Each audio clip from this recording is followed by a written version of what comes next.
Hello everyone, and welcome back to Deep Chronicles World. I usually don't say anything at the start of these compilations, but hit me up for the next 15 seconds. Most of you aren't getting my notifications anymore. Can you please check if you're still subbed? YouTube has been turning it off for a bunch of people, so you might want to check that. All right, then back to the spooks. Have a good night from all those heist videos I used to make. The heists were always carried out in one of those ways, whether it was digging, threats, using explosives, or something else to break into a vault. Okay, but today's story is different. Today's story is about a barber who decided to pull off a heist in his own home without even unlocking a door. Without digging, without anything in, he stole $1 million. Our story begins in Chicago, USA, with a barber named William. Smart. William was a barber by day, but he had another job by night. He was a thief. Every time he'd steal from houses, car shops, or anything that came his way to make a mark. In the morning, he'd return to his barbershop. Even though he was famous and made a lot of money from his barbering, most of the time, he carried out these thefts alone. Occasionally, his brother would help him, especially for bigger jobs or when he wanted to rob a bank. After robbing several small banks in the city where they lived in Chicago, his brother suggested they use their experience to pull off a big heist somewhere a bit farther away. They sat down and started thinking about the conditions the ideal bank would need to meet for them to make a huge profit. They made a list of criteria and started searching for the perfect bank. Among the conditions, the bank had to have lacked security, not too high-tech, and hold a lot of money. They searched for a long time until they finally found the perfect bank for their operation, a bank that met all their criteria. After agreeing, the first thing they did was go to the bank and open an account there. At the same time, they rented a small safe deposit box, a locker in the middle of the vault, where the larger safe deposit boxes were. Naturally, they didn't use their real names or documents. They used fake identities to avoid being recognized. They made sure to act like big shots, always going to that vault, coming and going, getting to know the employees. They made it seem normal, so no one would suspect them when they came and went frequently. The operation began. The bank had all the specifications they wanted. After agreeing on the plan, the first thing they did was go to the bank and open an account there. At the same time, they rented a small safe deposit box, a locker in the middle of the vault, where the larger safe deposit boxes were. Naturally, they didn't use their real names or documents. They used fake identities to avoid being recognized. They made sure to act like big shots, always going to that vault, coming and going, getting to know the employees. They made it seem normal, so no one would suspect them when they came and went frequently. They even befriended the lady who always handled their safe deposit box, chatting with her, especially William's brother, who got along well with her. They needed to gain her sympathy and look for any vulnerabilities in the bank's security, or even in the human element, the employees. Over time, they noticed all the little details about the bank's security system, how it worked, and understood it well. Sometimes, the lady would repeat certain things to them, showing that the bank was safe and that there was nothing to fear. William and his brother considered the possibility that the vulnerability might come from the human factor and decided to use social engineering. They befriended the lady, gaining her trust, and planned to use her to help them rob the bank. The lady, who had grown close to them, even told William, "Don't worry about this bank. If we want to take money, we can just come after hours, or open the safe deposit box. The box won't open if you don't have the key or the code. Even if you have the key and the code, the box won't open until the next day. And on Saturdays, the service stops in the morning, so if you close the box, it won't open until Monday." She explained that to open the box, you needed 3 things: the key, the code, and the time. Without all 3, it was impossible to open the box. William and his brother realized that the bank didn't track who left the vault, only who entered. This was the vulnerability they would exploit. William and his brother began to execute their plan.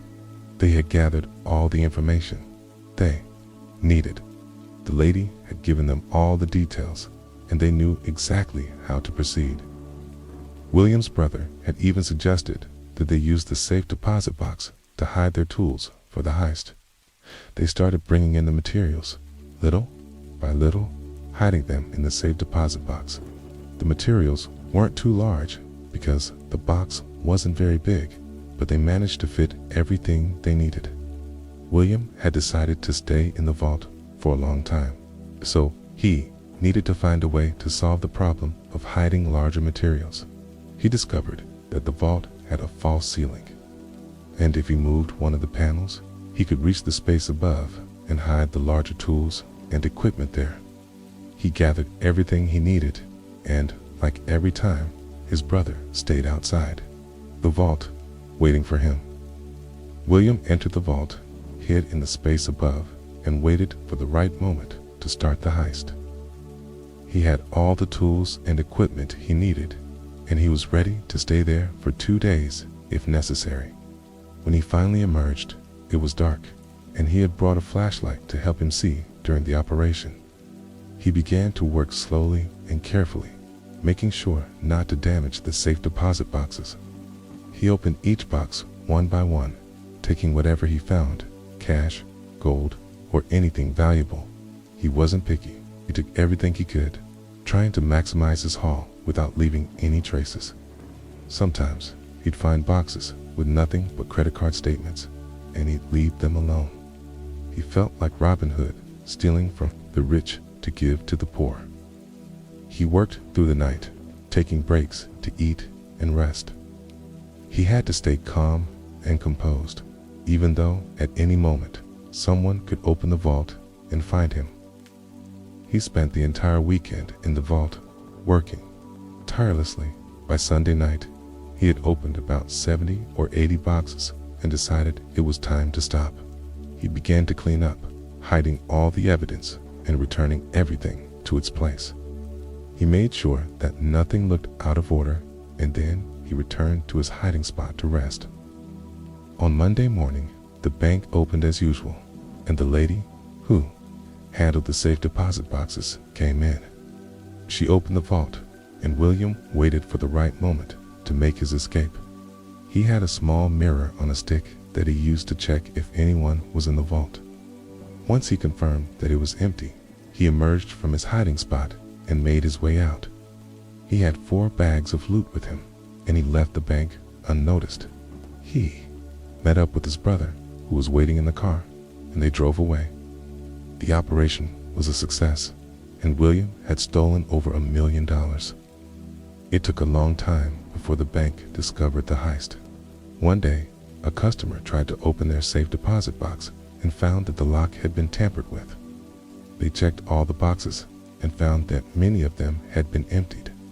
They called the police, who launched an investigation to find any evidence that could lead them to the culprit, but they found nothing, no fingerprints, no clues, nothing. The only thing they found was a watch that had been left in the false ceiling. It was the only piece of evidence they had, but it wasn't enough to solve the case. The investigation remained open for a long time. A year later, in Chicago, a man entered a bank and went up to the ceiling. A panel from the false ceiling fell, and the security guard noticed something moving. They called the police, who arrived and found William hiding in the ceiling. They didn't know he was the one behind the previous heist, but they noticed that the materials he had with him were similar to those used in the previous robbery. They also found the watch, which matched the one from the first heist. They realized that William was the same person who had attempted another bank robbery a month and a half earlier. They had found the same materials and the same tools in both cases. The police finally had enough evidence to connect William to the first heist. They brought him in for questioning, and he eventually confessed. He explained how he had carried out the first heist and where he had hidden the money. In the end, he was sentenced to 10 years in prison. Because of his actions, the laws regarding bank security in the United States were changed. Thus, it became illegal to have false ceilings in bank vaults, and the security measures were tightened. Williams' heist had a lasting impact on the banking industry. Hey, if you're enjoying these stories as much as I love sharing them, don't forget to hit that like button and subscribe. Notorious gang was terrorizing the city of Detroit, Michigan. This gang had a chilling modus operandi. They would break into homes dressed as police officers, complete with tactical gear and bulletproof vests. Their usual targets were the homes of drug dealers and rival gang members. When they stormed a house, the criminals inside would mistake them for real cops, so they wouldn't resist. Over time, the gang's operations grew more violent and brazen, eventually catching the attention of the FBI. The Bureau stepped in to uncover the identities of those behind this audacious gang, and what they discovered was far more shocking than anyone could have anticipated. The FBI wasn't sure at the time, were these just criminals disguised as cops, or were they actual corrupt police officers? This is a story of crime, deception, and a high-stakes game of cat and mouse. So buckle up, because this is a first-class police thriller filled with gripping twists, intense chases, and revelations that will leave you on the edge of your seat. Our story begins in the 1990s. In the heart of Detroit, Michigan, a city known for its dangerous neighborhoods where drug trafficking, violence, theft, and murder were rampant. Despite the efforts of local law enforcement, it was nearly impossible to completely eradicate these crimes due to the sheer number of gangs operating in the area. The best the police could do was try to keep things from spiraling out of control. But then, something unusual started happening. Homes were being broken into, seemingly at random, or at least that's how it appeared at first. However, police soon noticed a pattern.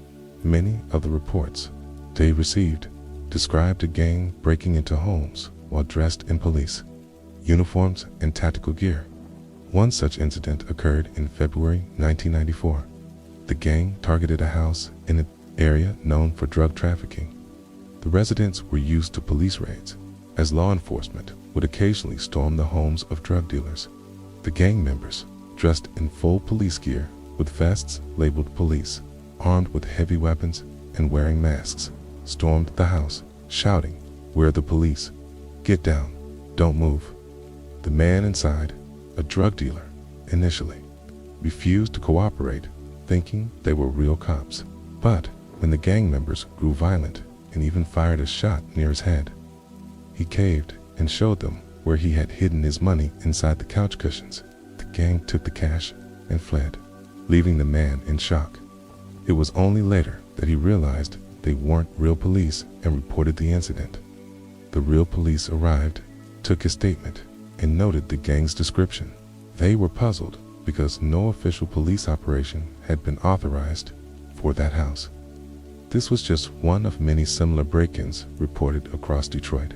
Almost every week, there were reports of a gang dressed as police, storming homes, threatening residents at gunpoint, and stealing cash, valuables, and sometimes even drugs. Most of the targeted homes belonged to drug dealers, but not always. Sometimes the gang would target ordinary people, including elderly individuals and women, treating them with the same brutality they showed to criminals. This gang wasn't noble. They weren't just targeting criminals, They were after money, and they didn't care who got hurt in the process.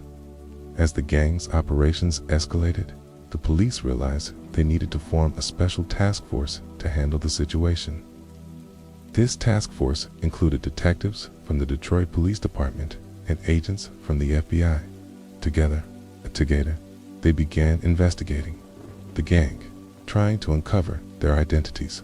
Initially, the investigators noticed that the gang's methods closely resembled those of real police or SWAT teams. They weren't just wearing police uniforms, they were mimicking police tactics during their raids. This led the investigators to suspect that the gang might include former or corrupt police officers. However, after extensive research, they ruled out this possibility. Even corrupt cops would avoid such blatant and violent crimes to avoid drawing attention.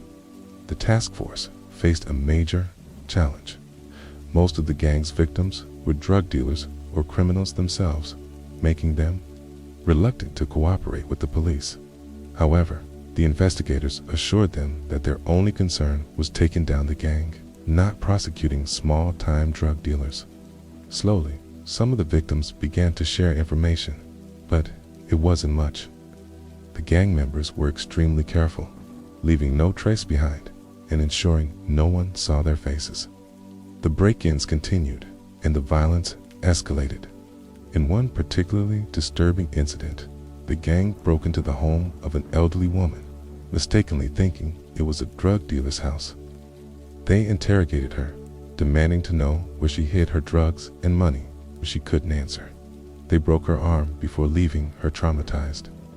In another case, they assaulted a mother and her daughter. These attacks on innocent people fueled the investigators' determination to bring the gang to justice. The task force considered the possibility that the gang members might be current or former police officers, given their tactics. They investigated officers who had been dismissed for corruption or other offenses, especially those who had worked on drug-related cases. However, they found no evidence linking any officers to the gang. The investigators concluded that the gang was likely composed of career criminals with no ties to law enforcement. The breakthrough came on July 26, 1994, when the police received a report of a shootout. When they arrived, they found a man shot multiple times and lying on the ground. He was dressed in police gear, wearing a mask, and armed with a high-powered handgun capable of piercing bulletproof vests. The man, later identified as Dante Garrison, was rushed to the hospital. The investigators hoped he would survive, as he might be the key to unraveling the gang's operations. When Dante regained consciousness, he agreed to cooperate with the police in exchange for immunity. He revealed that he was a member of the gang and provided crucial information about its structure and operations. Dante explained that the gang was much larger than the investigators had initially thought, with around 30 members. However, only 4 to 8 members participated in each raid. The gang was led by 2 men, Obie Carter, the mastermind who planned the operations, and Andre Woods, the enforcer who led the raids. Andre was a violent man who enjoyed torturing his victims, especially women. The gang was highly organized, with members receiving equal shares of the loot from each raid to prevent internal conflicts. With Dante's help, the task force identified most of the gang members and began monitoring their activities. They also obtained wiretaps to listen in on the gang's conversations, gathering evidence to build a strong case. The investigators planned to arrest the gang members during one of their raids, catching them in the act. On November 11, 1994, the task force received word that the gang was planning a major operation. The police set up surveillance and followed the gang as they carried out their raid. However, when the police moved in to arrest them, the gang managed to escape in their van, leading to a high-speed chase through the streets of Detroit. During the chase, the gang members fired at the pursuing officers, who returned fire. In the chaos, one of the gang members, Obie Carter, was shot and killed. 2 others were arrested, while 3 managed to escape. The police later raided several of the gang's hideouts, recovering stolen goods, weapons, and police gear. With the evidence they had gathered, along with the confessions of the arrested gang members, the task force was able to arrest a total of 29 individuals. All were convicted and sentenced to prison, bringing an end to the gang's reign of terror.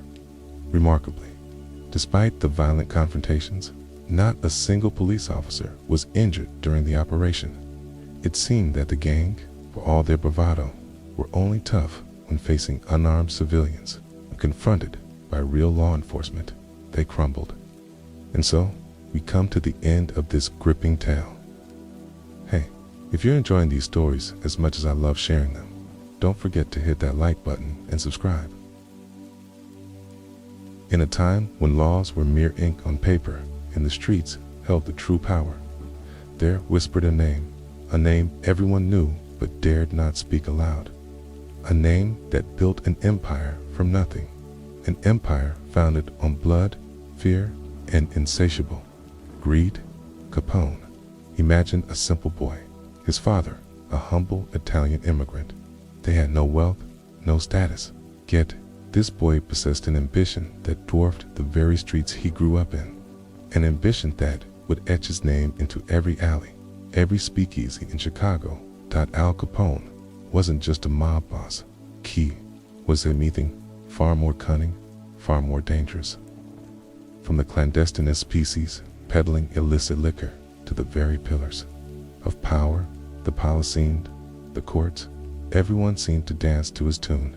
But how did he ascend Tassac Heights? What was the secret that always kept him one step ahead? As they say, greed is a man's greatest enemy. Capone, who seemingly held everything within his grasp, suddenly found tables turning. Those he trusted betrayed him. The city that once hailed him as its king now hunted him relentlessly. His questing then becomes not just how Capone built his empire, but how it crumbled, and the price he paid for the life he led. This isn't just another gangster story, a mere chronicle of crimes and body counts. It's the story of a man who forget his own legend, only to become lost in its shadows. Prepare yourselves, for what you're about to hear is not just a story, but a testament to avarice, treachery, and the downfall of one of history's most notorious figures. But this is just the beginning. Many tales remain untold, secrets buried deep, and mysteries that boggled the mind. How did it all begin? Who aided his rise? And what ultimately led to his downfall? Stay with me, and you'll uncover the complete saga from the first bullet fired to his final days behind bars. Because what's to come is not just a story, but a puzzle. A reality more captivating than fiction. Once upon a time, laws were mere ink on paper, and the streets ruled supreme. There was a name everyone whispered, but no one dared to speak louder. Name that forged an empire out of nothing. An empire built on blood, fear, and greed. The name Capone. Picture this, a young boy, ordinary, the son of a simple Italian immigrant. They had no wealth, no status, but this boy had a dream far bigger than the streets he grew up in. A dream that would etch his name into every alley, every corner of Chicago. Capone wasn't just a gang leader.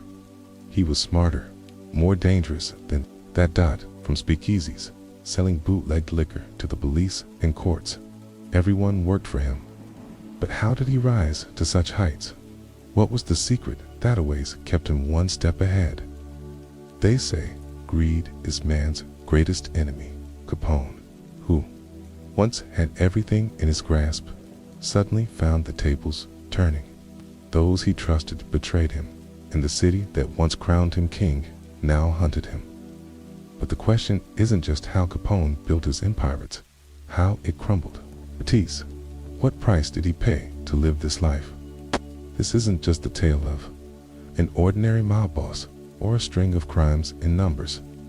This is the story of a man who crafted his own legend with his hands and lost himself in it.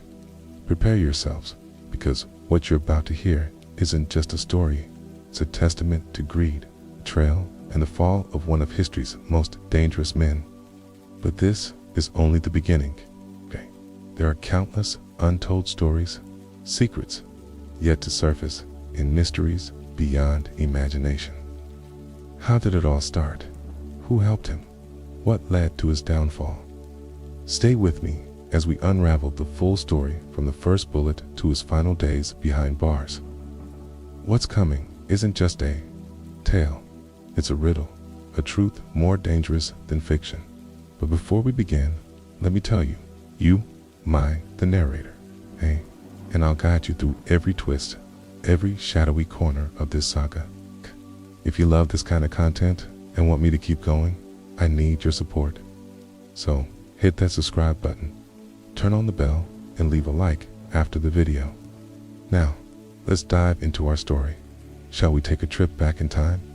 Let's go to January 17th, 1899 in Brooklyn, New York. In that moment, a child was born, a small boy named Alphonse Gabriel Capone. He was just an ordinary kid, like any other.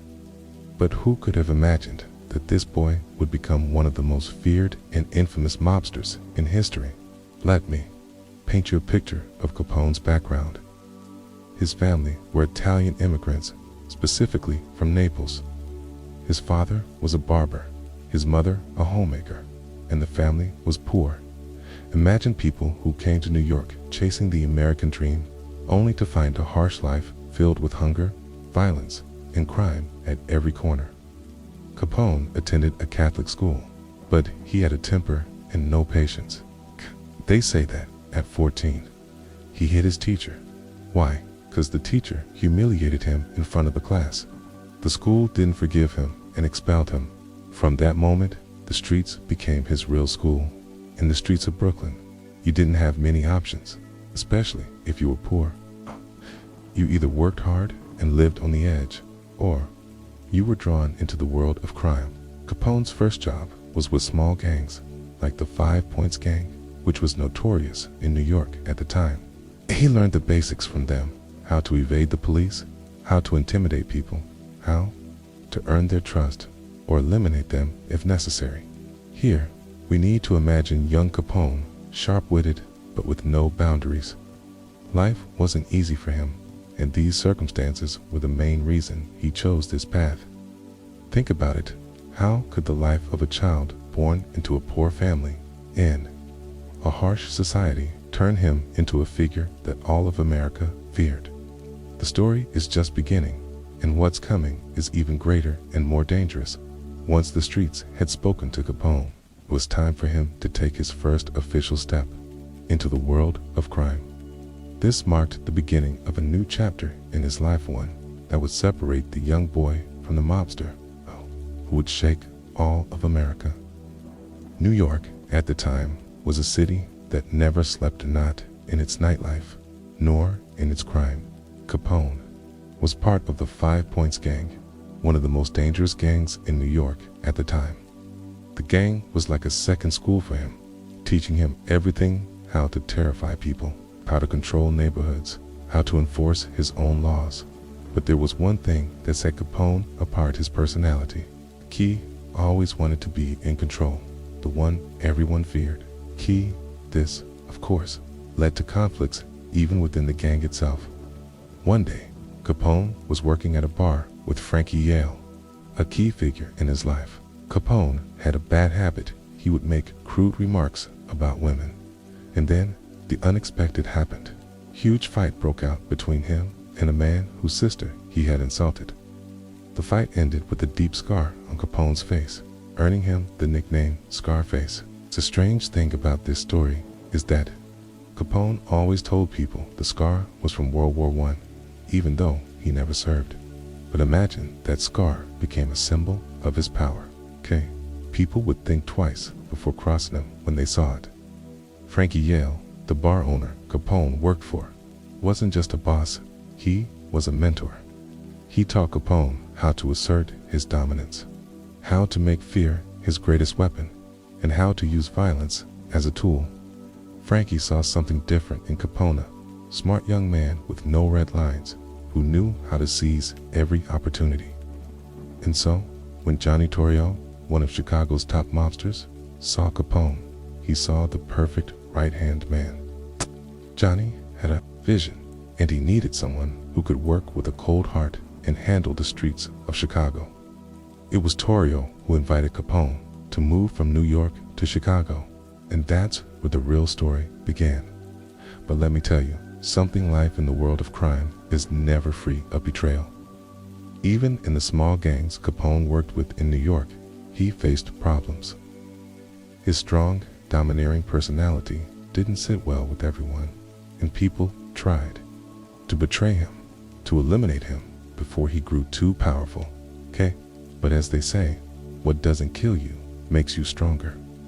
This period in Capone's life was a phase of preparation and learning. He learned that trust must be given cautiously, and that to succeed in the world of crime, you always have to stay one step ahead. With the experience he gained in Johnny Torrio's invitation to move to Chicago, Capone was ready to begin the most dangerous chapter of his life, chapter that would make him a legend in every sense of the word. And at the same time as America was trying to clean up its act and curb corruption, the Prohibition Act of 1920 was passed, banning alcohol entirely. But instead of order, chaos erupted. America became a paradise for mobsters, and Capone saw his golden opportunity. He decided to enter the game with full force. The law was clear: producing, selling, or even transporting alcohol was completely banned. But what Americans didn't anticipate was that people weren't going to stop drinking. Alcohol was a part of everyone's life, from the working class to businessmen, even politicians. And that's where the game began. The government banned alcohol, the mob would supply it, and the profits were astronomical. Capone and Torrio built a massive network for bootlegging. Imagine secret factories, hidden warehouses in back alleys, trucks transporting alcohol right under the noses of the police. Capone didn't just smuggle alcohol, he controlled its production and distribution from the factory straight to the consumer. He had people everywhere, people to produce, people to transport, people to sell. And of course, all of this was under the protection of the mob. When Capone arrived in Chicago, the situation was already complicated. Gangs were fighting for control of the city, but with Johnny Torrio, Capone saw a chance to expand his empire. Chicago was the perfect city: large population, plenty of money, and a corrupt government that took bribes. Over time, Capone became the #1 name in the city's underworld. The streets of Chicago were under his control. If you wanted to open a speakeasy or sell alcohol, you had to pay a tax to Capone. If you tried to work behind his back, the solution was simple: bullet, and the story ended. But of course, power doesn't come without enemies. And Capone's greatest rival was George Bugs Moran, the leader of a rival gang from Chicago's North Side. The rivalry between them was anything but peaceful.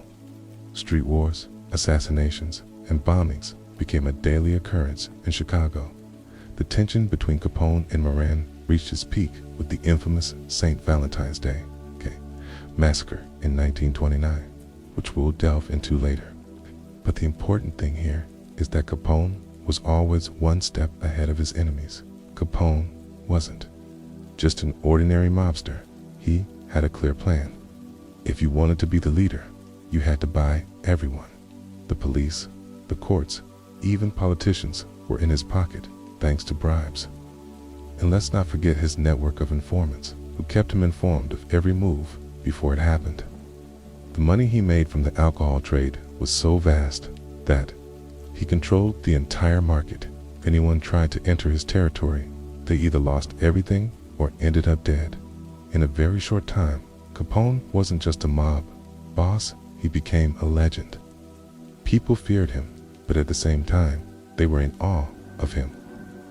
His life was full of contradictions, brutality and murder on one hand, generosity and support for the poor on the other. Chicago was his kingdom, and those who crossed him didn't live to tell the tale. But here, Capone entered a new phase of his life, one of absolute control. But as you know, every empire must eventually fall, and Capone's downfall was more dramatic than anyone could have imagined. In the heart of Chicago, Capone wasn't just a mob boss, he was the undisputed king. The entire city was under his control: its streets, its clubs, even its government. But, of course, power comes at a price, and that price was written in blood. Let me tell you, Capone wasn't just an ordinary mob boss. The man held Chicago in his grip from every angle. The alcohol trade, no one could sell without his permission. gambling. You had to pay your share if you wanted to play.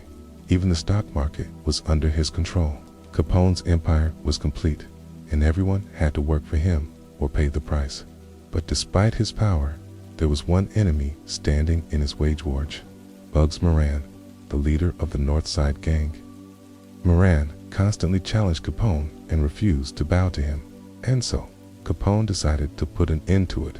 The end was bloody in every sense of the word. Let's talk about one of the most brutal crimes in the history of organized crime, the St. Valentine's Day Massacre. This story alone encapsulates Capone's ruthlessness and criminal genius. It all started with a meticulous plan. Capone decided he needed to eliminate Moran and his gang in one fell swoop. The planning was devilish. Pawns, men dressed as police officers and prepared to fake police cars. The goal was to ambush Moran and his men and wipe them out. On February 14, 1929, Moran's men were gathered in a garage on Chicago's North Side. Suddenly, police cars entered, and Capone's men, disguised as officers, ordered Moran's men to line up against the wall. What followed was a massacre, devastating blow to Moran's gang. Capone's name was now on everyone's lips in America. The police, the press, even the federal government were all watching him. But the story wasn't all roses. With all this power, Capone began to face betrayal from within. Greed was the biggest problem. Everyone wanted a bigger piece of the pie. This forced Capone to eliminate some of his own men to maintain the loyalty of the rest. Imagine a man who had to fight his enemies outside while maintaining his grip inside. But despite all his crimes, Capone was a media genius. He presented himself to the public as a successful businessman, even donating to the poor and helping the needy. The press at the time dubbed him the Robin Hood of Chicago. But this was all a facade. The truth was that Capone was a leader of an empire built on blood and crime. Behind the scenes, everything was in his hands: bribes, murder, control. After the St. Valentine's Day Massacre, Capone became public enemy number one. The police had no direct evidence against him, but the massacre exposed him to the world. And that's when the questions began. How would he maintain his empire under all this pressure? But what happened next would be the beginning of the fall of the Capone legend, a fall as powerful as his rise. But before we continue, a quick break. If you've made it this far, you must be enjoying the video. Don't forget to subscribe, hit the like button, and now let's continue. Capone, the man all of America was talking about, wasn't just a ruthless mob boss. He also had a personal life full of intrigue, a strange mix of a cold-blooded criminal and a devoted husband, a professional killer, and a Robin Hood in a Chicago version. Capone married May Coughlin in 1918. May was a simple girl with no ties to the world of crime. When she entered Capone's life, she became an essential part of it. She was the only person Capone could talk to about his worries, his fears of betrayal, and his limitless ambitions. Despite everything happening around the murder, betrayal, their relationship endured. May was the clean face of the Capone family, keeping the media and neighbors away from any problems that might reveal the dark side of her husband. Capone lived by a principle: live. You're the leader. Everyone must see your authority. His lavish lifestyle was the talk of the town. Luxury cars no one could dream of at the time. Massive mansions filled with every form of indulgence, and never-ending parties. His mansion in Miami was like paradise: huge swimming pools, gardens, and servants at every corner. Even the parties he threw were legendary, featuring the finest band, alcohol, and the most famous musicians of the time. But this opulence wasn't just for show, was also a way to display his power. When you saw all this wealth, you wouldn't dare cross someone like Capone. But what's even stranger is that Capone wasn't just a heartless mobster. He had a human side, or at least he tried to show it. In Chicago, the poor were suffering from a crushing economic crisis. and Capone saw an opportunity. He established soup kitchens for the poor, providing free meals to needy families. Okay, people saw him as a folk hero, someone who helped the little guy when the government ignored them. The press portrayed him as a great man, and some even claimed he saved their lives. But let me tell you the truth, all these donations were just a facade. Capone wanted to build a positive image, one that would make people forget he was the reason for the corruption and poverty they lived in. Capone was the living embodiment of duality. By day, he appeared as a well-dressed, smiling man who helped the poor and attended parties with the rich. But by night, he transformed into a dangerous criminal who had no problem ordering the deaths of dozens just to maintain his image. He had a strange ability to separate his public and private personas. Hey, when you saw him with his family, he seemed like an ordinary, manner-loving husband and father, okay? But behind the scenes, he was planning the most heinous crimes. But despite his power, Capone had moments of weakness. He always feared betrayal, always worried that one day he would lose everything he had built. And this fear made him live in complete isolation, trusting no one, not even himself. In 1934, Capone was transferred to Alcatraz, the most infamous prison in the world. Alcatraz was different from any other prison. There was no special treatment, no bribes, no room for control. In Alcatraz, Capone became just a number. No one cared that he was once the king of Chicago. Teas passed slowly, and memories of his former life haunted him. Imagine a man who lived his entire life surrounded by luxury and power, now ending up in a cell like an ordinary man, stripped of all control. Carter, in his final days at Alcatraz, Capone could barely speak.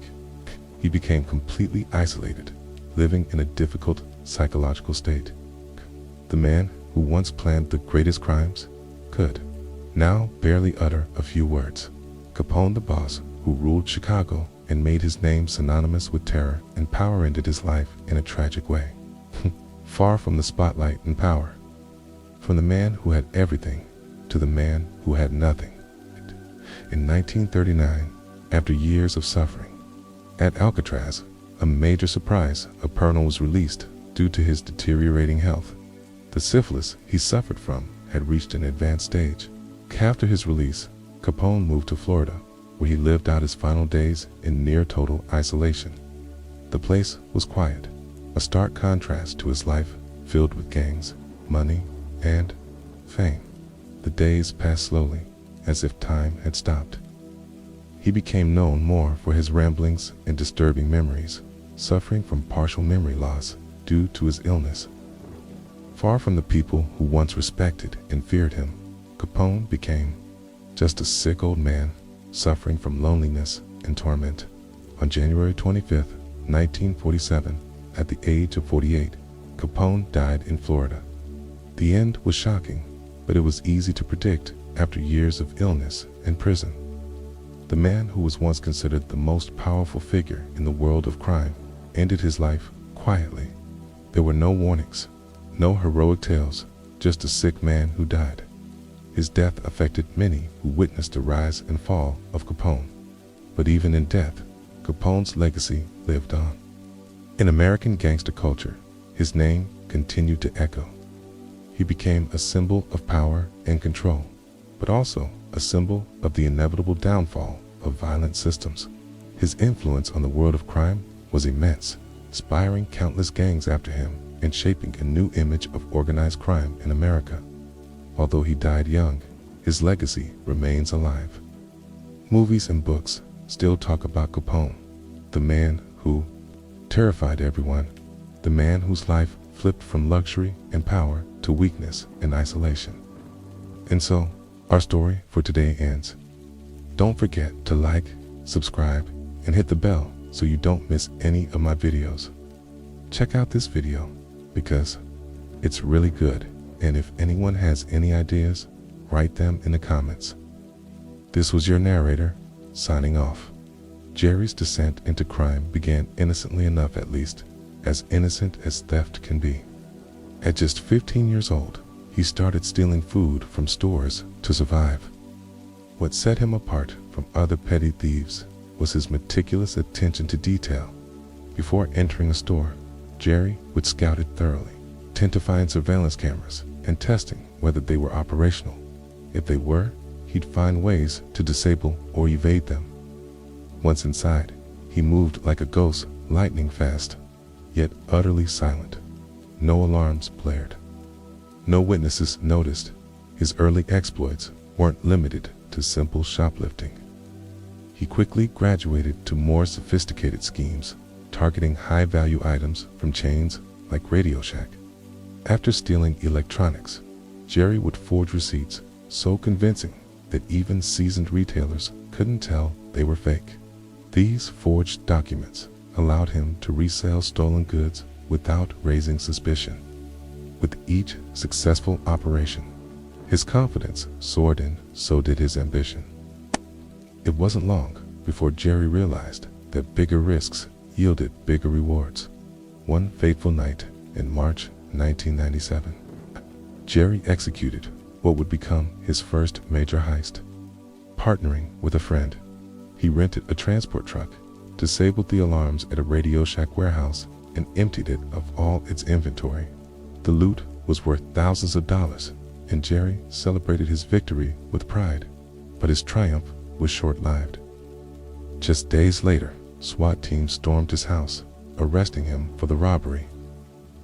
Despite being caught red-handed, Jerry managed to pull off an incredible escape during interrogation, a preview of the cunning tactics he'd employed throughout his criminal career. Jerry's ability to outwit authorities became legendary.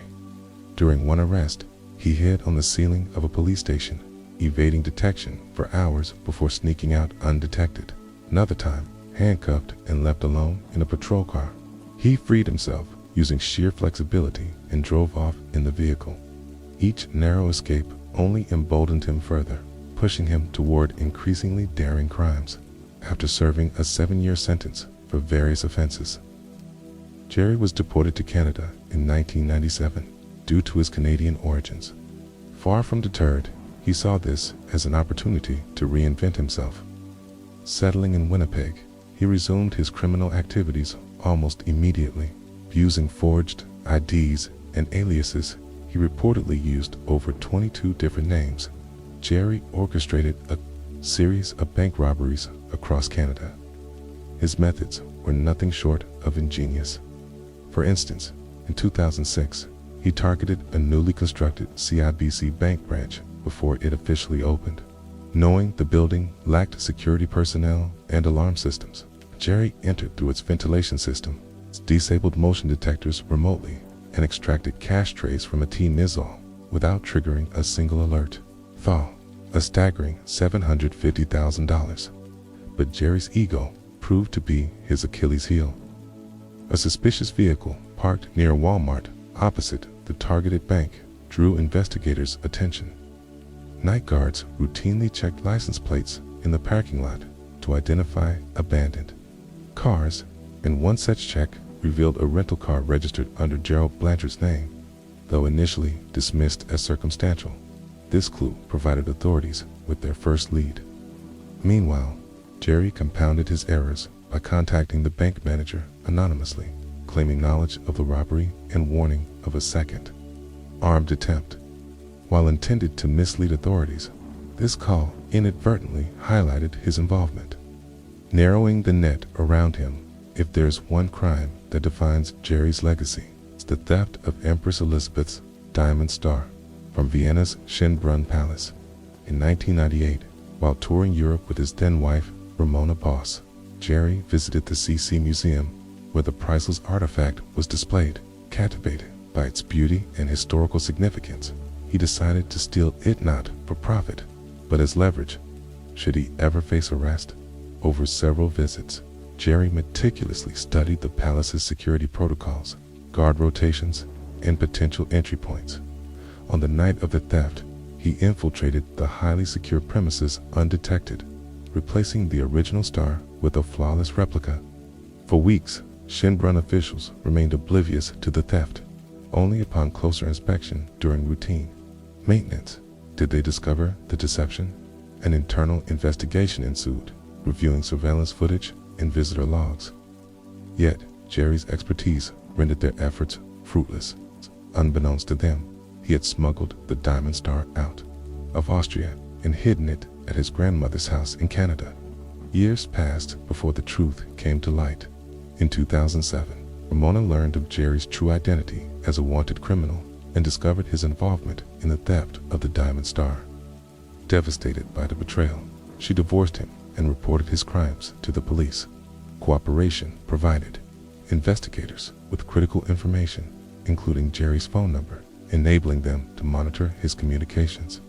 This development marked a turning point in their pursuit of justice, linking Jerry to a web of international crimes spanning continents and decades. Jerry's criminal empire extended far beyond Canada, reaching into the shadowy world of international credit card fraud and arms smuggling. Tasked by a shadowy figure known as the President, Jerry assembled a team to execute a high-stakes mission in Cairo, Egypt. Posing as veiled women to avoid detection, the group withdrew millions of dollars from a team using counterfeit cards embedded with real account information. However, tensions arose when Palom Cash, a member of the team, absconded with a significant portion of the loot, prompting Jerry to navigate treacherous waters as suspicions mounted among his associates. Unbeknownst to Jerry, the President's operations extended beyond credit card fraud. Investigations later revealed that he was deeply involved in arms smuggling, supplying weapons including machine guns and rocket launchers to criminal organizations worldwide. When Jerry learned of this connection, he understood the gravity of his predicament. The stakes had been raised exponentially, placing him squarely in the crosshairs of individuals who operated without moral constraints. Faced with mounting pressure, Jerry devised a plan to appease the President. He would carry out another bank heist in Canada to compensate for the stolen funds. Upon returning to Canada, he identified a newly constructed bank branch as his next target. Like previous operations, he meticulously studied its layout and security protocols, preparing to infiltrate the building through its ventilation system. However, just as he prepared to execute the plan, he noticed a suspicious vehicle parked nearby, likely belonging two secret agents monitoring the area. Sensing danger, Jerry aborted the mission, realizing that proceeding would jeopardize his safety. Despite canceling the robbery, law enforcement remained hot on Jerry's trail. Agents monitoring his communications uncovered evidence linking him to arms smuggling activities, further complicating his legal troubles. Surveillance footage and intercepted phone calls provided damning proof of his involvement in both credit card fraud and illegal arms deals. Armed with this information, authorities decided to act swiftly, raiding Jerry's home and arresting him alongside 20 others implicated in his fraudulent schemes. During searches of his property, investigators uncovered hidden rooms containing incriminating evidence, including forged documents, stolen keys, and surveillance footage documenting his crimes. Among the most startling discoveries were thousands of counterfeit credit cards, security personnel uniforms, and countless video clips capturing every aspect of his illicit activities. These recordings served as both trophies and tools for self-promotion, underscoring Jerry's narcissistic tendencies. Faced with overwhelming evidence, Jerry struck a deal with prosecutors, offering to return the Diamond Star in exchange for reduced charges. Authorities agreed, recognizing the historical significance of the artifact and its value as a cultural treasure. In addition to negotiating leniency for himself, Jerry insisted that none of his accomplices face punishment, taking full responsibility for their collective actions. While some viewed this gesture as noble, others saw it as further evidence of his manipulative nature, his final attempt to control the narrative surrounding his downfall. Jerry's sentencing marked the culmination of decades of criminal activity. Accused 16 times of theft and fraud, he received an 8-year prison term, significantly less than the life sentence initially anticipated.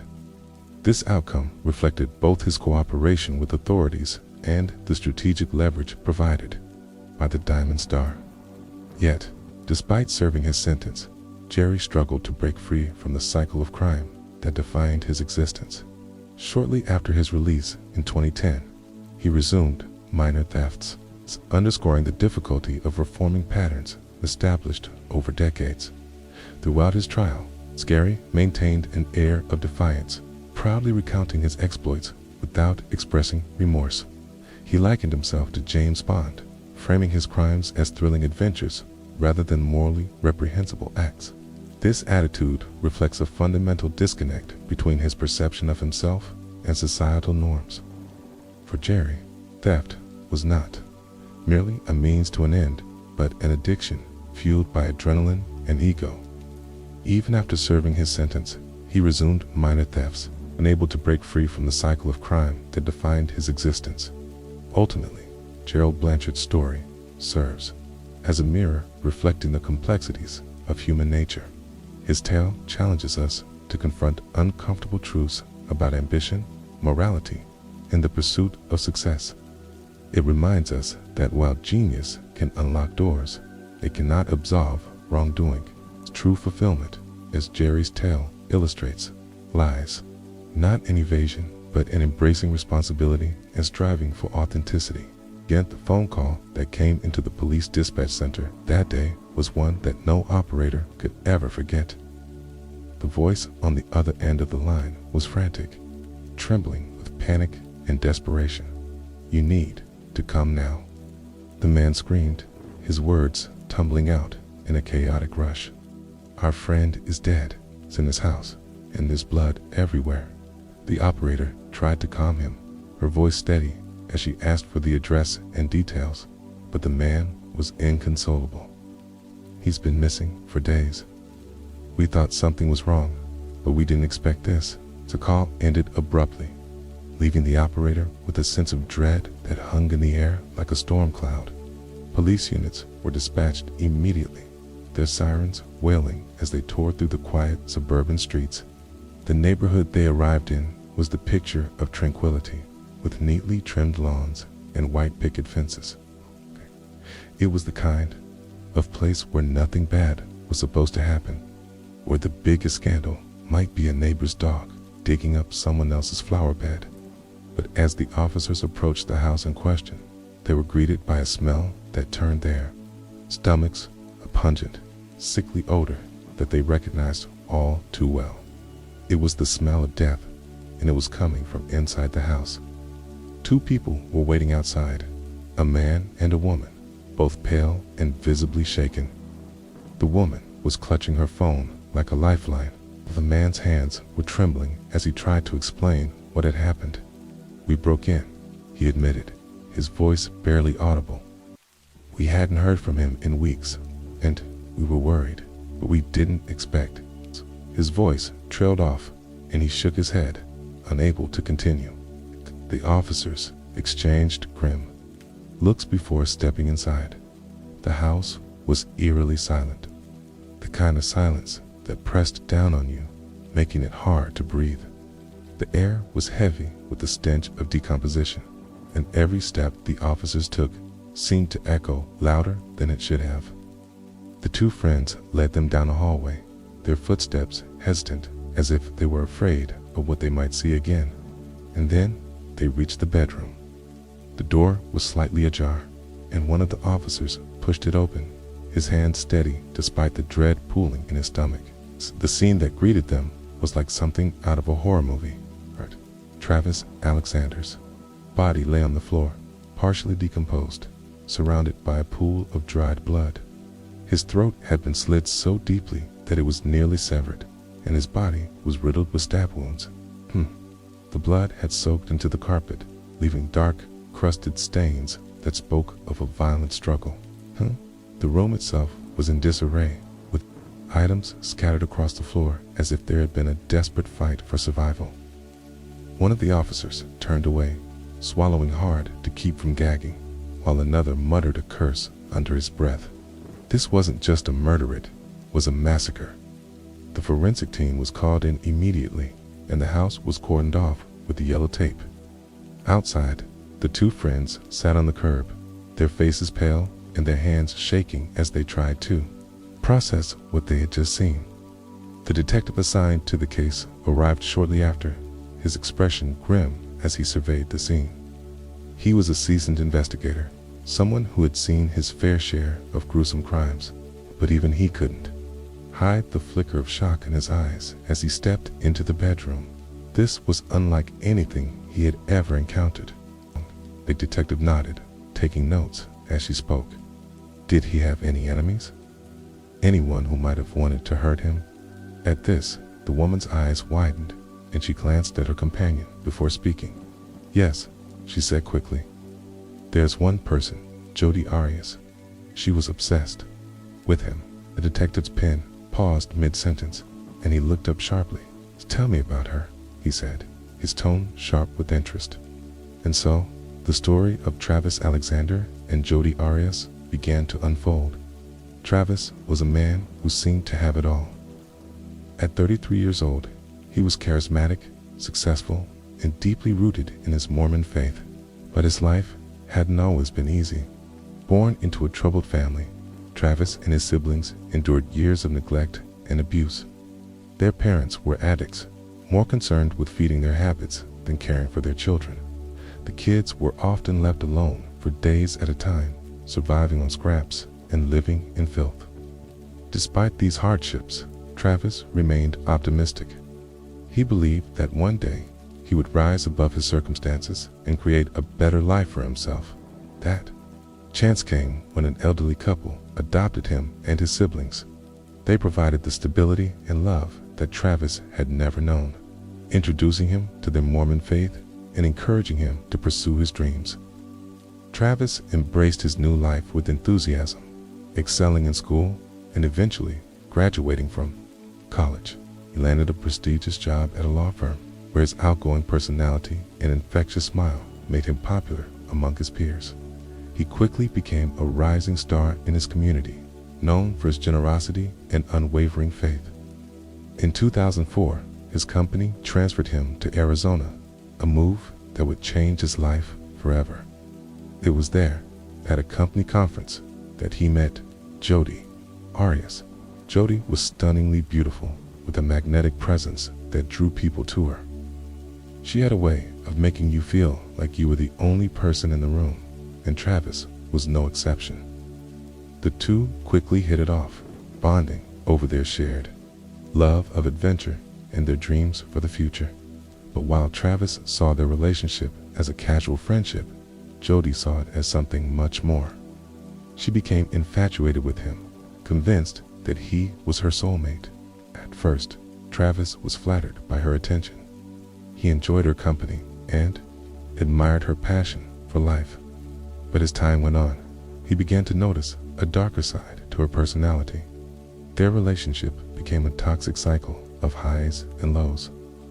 Jodi, desperate to win Travis's love, converted to Mormonism and began attending church with him.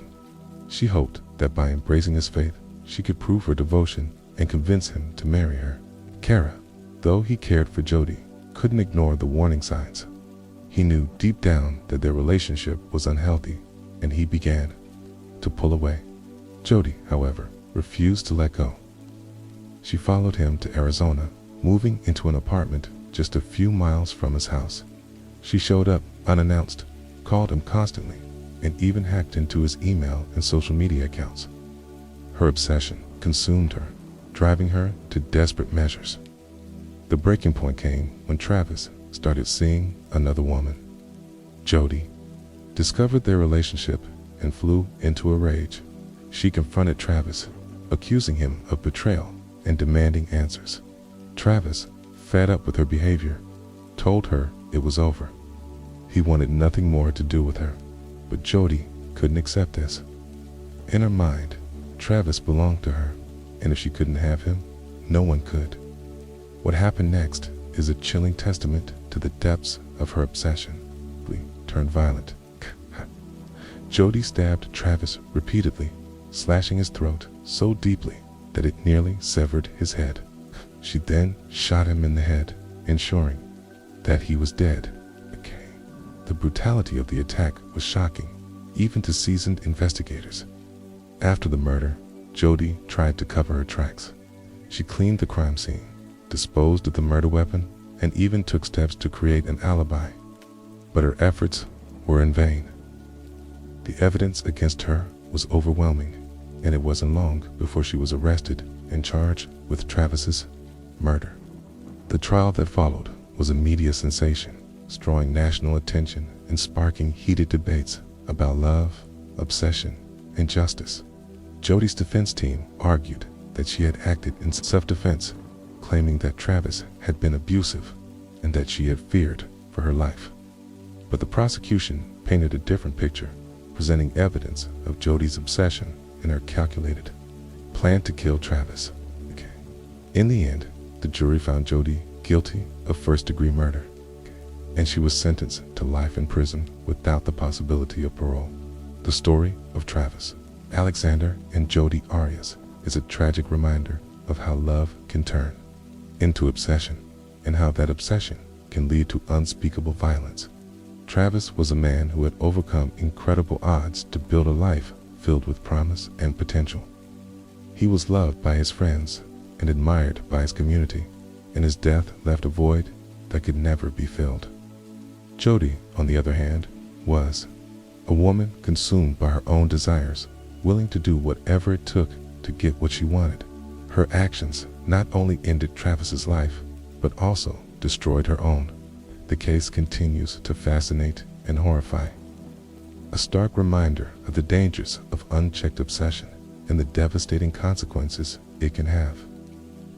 As the years pass, the story of Travis and Jody serves as a cautionary tale, a chilling reminder of how quickly love can turn to hate, and how that hate can lead to tragedy. The phone call that started it all remains etched in the memory of those who heard it. A haunting echo of a life cut short and a love gone terribly wrong. Don't forget to hit that like button and subscribe. In the quiet town of Leipzig, Germany, nestled within the unassuming walls of a house that appeared utterly ordinary to any passerby, a 19-year-old boy was about to embark on a journey that defied imagination. This was no ordinary adventure, but a daring and perilous plunge into the shadowy world of cybercrime. Maximilian Schmidt, a seemingly unremarkable and reserved young man, was poised to become the mastermind behind one of Germany's largest online empires for the sale of illicit substances. What he achieved was nothing short of astonishing. From the confines of his modest bedroom, he harnessed his technical prowess in the labyrinthine depths of the dark web to build a criminal network that generated millions of euros. At first glance, Maximilian's room was indistinguishable from that of any typical teenager. A bed, some posters, a few electronic gadgets scattered about. But behind this mundane facade lay the nerve center of a sprawling drug trafficking operation. Within those four walls, over 100 kilograms of illegal substances were meticulously stored. Heroin, cocaine, hashish, Captagon, and even banned pharmaceuticals. Each item was carefully packaged, photographed, and listed for sale on his website, accessible to clients across the globe. These customers could discreetly place their orders, and their packages would be shipped directly to them, as seamlessly as if they were purchasing a mundane item from Amazon. But how did a teenager with no prior experience in drug trafficking manage to construct such an empire? The story begins in 2013, when Maximilian, a curious and tech-savvy young man, encountered a certain Johann online. Johann introduced him to the infamous Silk Road, the first major dark web marketplace dedicated to the sale of illegal goods. Intrigued, Maximilian downloaded the Tor browser, a tool for anonymous internet browsing, and began exploring this clandestine marketplace. What he discovered fascinated him. Thousands of illegal products, anonymous transactions conducted in Bitcoin, and a system that appeared to operate beyond the reach of law enforcement. Yet, rather than simply marveling at Silk Road's operations, Maximilian conceived an audacious idea. Why not create his own version of the site, but better?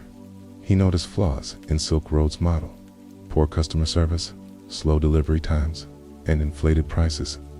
He believed he could offer a superior experience, competitive pricing, faster shipping, and impeccable service.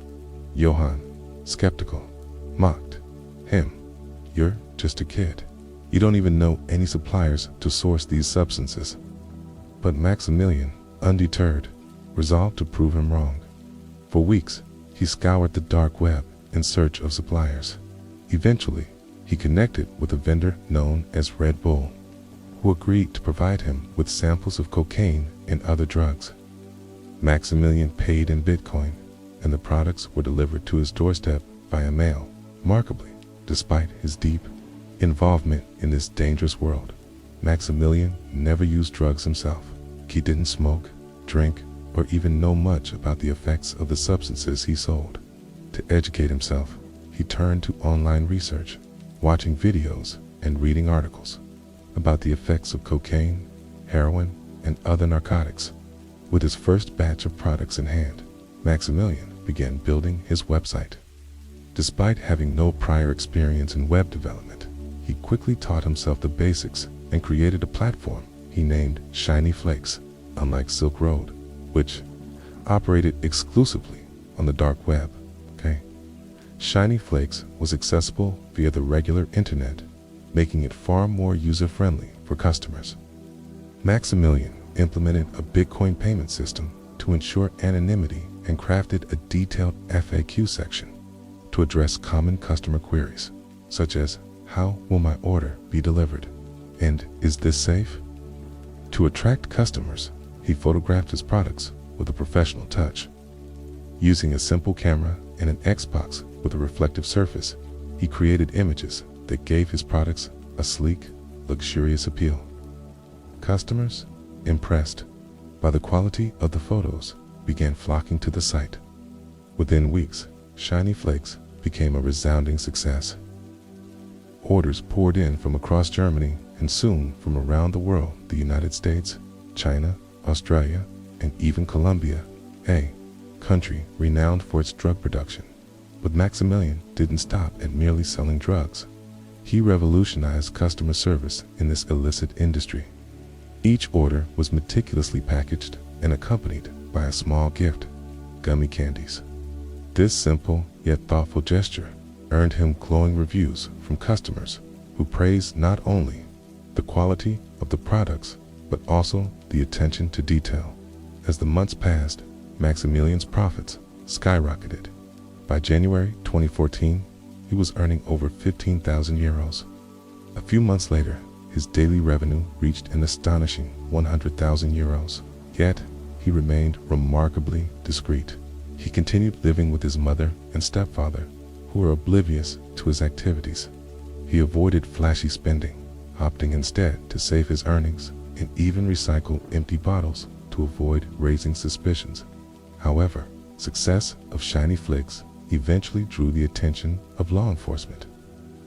In January 2015, a woman in Leipzig mistakenly received a package containing illegal drugs. She immediately alerted the police, who launched an investigation. By tracing packages sent from various postal centers, they eventually identified Maximilian. On February 26, 2015, a special operations unit raided his home. They discovered a chaotic room filled with boxes, papers, and over 100 kilograms of drugs. Maximilian was arrested and sentenced to 7 years in a juvenile detention center.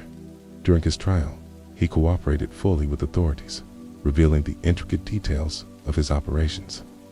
However, he refused to disclose the passwords to 2 of his Bitcoin wallets, which potentially held millions of euros. After serving 4 years and 7 months of his sentence, Maximilian was released in 2019. He returned to an ordinary life, working at an auto repair shop. Yet, his story remains etched in memory as a fascinating example of human ingenuity gone awry. Despite his intelligence and talent, Maximilian chose a path that, while lucrative, ultimately led to his downfall. This tale serves as a universal reminder. Quick and easy success can be alluring, but it often comes at a steep cost. True achievement is built on integrity, hard work, and strong values. Maximilian Schmidt, for all his brilliance, learned this lesson the hard way. Let's begin September 12, 1997. Los Angeles witnessed a criminal act so extraordinary that it was later classified as the largest cash robbery in history. Precisely 12:30 a.m., a group of 6 individuals infiltrated a company specializing in the storage and transport of bank funds. This company was not a bank in the traditional sense, but a secure intermediary that safeguarded money in a heavily fortified vault. PED acted as the bridge between bank branches or as a storage facility during weekends and holidays when banks were unable to hold surplus cash. What set this robbery apart wasn't just the audacious amount stolen, but the meticulous planning and simplicity with which it was carried out. The story behind the heist remains relatively obscure, shielded by a lack of extensive media coverage, even years after the event. This secrecy stems from 2 key factors: the gang's flawless execution, which left no direct evidence of their identities, and the mastermind's unexpected profile as someone completely unsuspecting, a classic wolf in sheep's clothing. As details emerged over the years, the intricate planning, timing, and execution had been hailed as a masterclass in criminal ingenuity. While the robbery itself lasted a mere 30 minutes, its repercussions spanned decades. The robbers executed their plan, attended a party before and after the heist, and returned to their lives as though nothing extraordinary had occurred. The events of that night revealed a fascinating blend of strategy, trust, and the unforeseen vulnerabilities in what was assumed to be an impenetrable system. The seeds of this audacious crime were sown months earlier. At a casual gathering in May 1997, Alan Bass, the eventual mastermind, set a party with his closest friends when he posed a seemingly lighthearted question: what if we became millionaires with a simple, easy plan? His friends, inebriated and amused, dismissed the question as a drunken jest. But Alan persisted, repeating the idea and piquing their curiosity. Someone finally asked, how, setting the stage for Alan to unveil his grand plan. What followed was a detailed outline that he had been secretly crafting. Alan revealed that the target was none other than his workplace, Denbor Armored, a company famed for its high security operations. Initially, the group's reaction was skepticism mixed with ridicule. After all, how could they possibly infiltrate a facility designed to withstand even the most determined intruders? However, as Alan elaborated on his plan, their skepticism began to wane. He presented detailed blueprints, security system layouts, and logistical strategies that highlighted vulnerabilities in the company's operations. The gravity of his proposal shifted the atmosphere in the room from dismissive laughter to serious contemplation. By the end of the night, the group agreed to reconvene and discuss the feasibility of the heist, transforming what began as a joke into a calculated plan for one of the largest robberies in history. The 6 individuals involved in the heist shared a bond forged in childhood. Their friendship was deeply rooted in years of shared experiences, loyalty, and trust. Growing up, they had formed a close-knit group that functioned like a small gang, though not for criminal purposes. They had secret rituals, their own coded language, and even a shared hideout. This unbreakable camaraderie became the foundation for their eventual criminal endeavor. While none of them had a history of serious crimes, they were united by a shared fascination with action movies, particularly those featuring icons like Bruce Lee and Sylvester Stallone. These films fueled their imaginations and inspired a sense of adventure. After high school, the group attempted to join the Navy, motivated by dreams of heroism and camaraderie. However, None of them passed the rigorous entrance exams. Instead, they found work as civilian security contractors, often assigned to guard public and private institutions under police contracts. This shared background in security work provided them with valuable insights into operational procedures and vulnerabilities, which they would later exploit during the heist. Their unique combination of trust, knowledge, and a shared goal made them a formidable team, perfectly suited for the audacious crime Allen had envisioned. Alan Bass worked as a security officer at Denver Armored, a company synonymous with high security, located in a bustling area of Los Angeles. The single-story facility was a fortress-like structure designed to store and transport large sums of cash. Banks often relied on Denver Armored to handle surplus cash during weekends and holidays when their own vaults reached capacity. As a result, the vault at Denver Armored frequently held millions of dollars at any given time. His role as a security officer gave him unparalleled access to the inner workings of the company. His responsibilities included overseeing building safety, inspecting fire extinguishers, monitoring alarms, surprising money transfers, and maintaining the surveillance system. Over time, he developed an intimate understanding of the facility's layout, security protocols, and potential weaknesses. This insider knowledge made him the ideal mastermind for the heist. Allen's position allowed him to observe patterns, identify blind spots in the security system, and devise strategies to circumvent the building's defenses. His familiarity with the staff and their routines further enhanced his ability to plan a seamless operation as he began sharing his insights with the group. They realized that the seemingly impenetrable Denver Armored had exploitable vulnerabilities, setting the stage for their ambitious plan. The preparation phase for the heist spanned 6 months, during which Allen meticulously analyzed every aspect of Denver Armored's security systems. The facility's defenses were divided into 2 main categories: external systems, monitored by the police, and internal systems controlled exclusively by the company.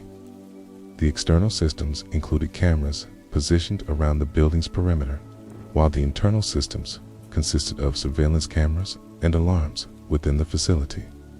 Allen's primary challenge was to find a way to bypass the external police-monitored cameras, as any breach would trigger an immediate response. To address this, he began building a rapport with the surveillance officer responsible for monitoring these cameras. Under the pretext of casual conversations during coffee breaks, Allen gathered valuable information about the system's operations and limitations. Initially, he considered recruiting the surveillance officer into the plan, but ultimately decided against it, as his friends believed the officer's weak personality made him a liability. Instead, Allen devised a plan to subtly manipulate the camera angles, creating small blind spots near the entrances. He also proposed repositioning some of the internal cameras, claiming it would improve security by eliminating existing blind spots. Management approved these changes, unwittingly aiding the gang's preparations for the heist, while the external cameras posed a significant challenge. The internal surveillance system proved to be a more manageable obstacle. Allen discovered that the internal cameras operated on a closed-circuit system exclusive to the company, with no direct connection to the police. This meant that once inside the building, the gang could disable the internal system without triggering an external alarm. Allen also identified specific pathways through the facility where the gang could move without being recorded. To further minimize risks, he made subtle adjustments to the internal camera's angles under the guise of improving their coverage. These changes created a clear route for the gang to navigate the building undetected. Another critical aspect of the plan involved duplicating all necessary keys, including those for the vault, surveillance room, and main entrances. Allen's position as a trusted employee allowed him to access these keys without arousing suspicion. With every detail meticulously planned, the group felt confident in their ability to execute the heist. Allen's intimate knowledge of the facility's security systems and his ability to manipulate them were instrumental in creating a foolproof strategy. The gang's preparations reached their final stages, and the countdown to the robbery began. As the date of the heist approached, the gang focused on fine-tuning their plan and addressing potential contingencies. They rented a large truck from a company known for its oversized vehicles, ensuring the license plates would remain obscured by the vehicle's design. This would prevent the police-monitored cameras from capturing any identifying information. To further minimize their exposure, the gang decided to execute the heist during a time when the building was least likely to be staffed. Allen's knowledge of the facility's schedule allowed them to identify the optimal window of opportunity. The plan also included measures to erase any evidence of their presence. They would disable the surveillance system, wipe the recordings, and lock up the building after completing the heist, leaving no trace of their activities. The gang rehearsed their roles and practiced their movements to ensure a smooth execution. Their preparations were so thorough that they even accounted for the possibility of being spotted by passing vehicles or pedestrians. By the time the night of the heist arrived, every detail had been meticulously planned, leaving nothing to chance. The gang was ready to carry out one of the most audacious crimes in history. The heist began in the early hours of September 12, 1997. The gang arrived at Denver armored under the cover of darkness, using the blind spots Allen had created to avoid detection by the external cameras. They quickly gained entry to the building using the duplicated keys and moved swiftly to disable the internal alarm system. Allen's adjustments to the camera angles ensured that their movements went unrecorded. Once inside, the gang made their way to the vault, where millions of dollars in cash were stored. They worked efficiently, loading the money into the rental truck with precision and speed. The entire operation lasted just 30 minutes, a testament to their meticulous planning and rehearsals. After securing the cash, they carefully erased any evidence of their presence, wiping the surveillance recordings and resetting the alarm system. They locked up the building and left the scene as if nothing had happened. The gang then returned to their respective lives, blending seamlessly back into their routines. Remarkably, they even attended a party that same night, acting as though nothing extraordinary had occurred. Their ability to maintain their composure and avoid suspicion was a testament to their discipline and preparation. The discovery of the robbery shocked the staff at Denver, armored, and law enforcement officials. The sheer scale of the theft and the lack of evidence made it one of the most challenging cases investigators had ever encountered. Despite their efforts, the police were unable to identify the perpetrators or recover the stolen money.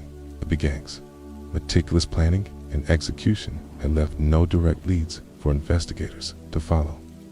The case quickly gained notoriety as the largest cash robbery in history, but media coverage remained surprisingly limited.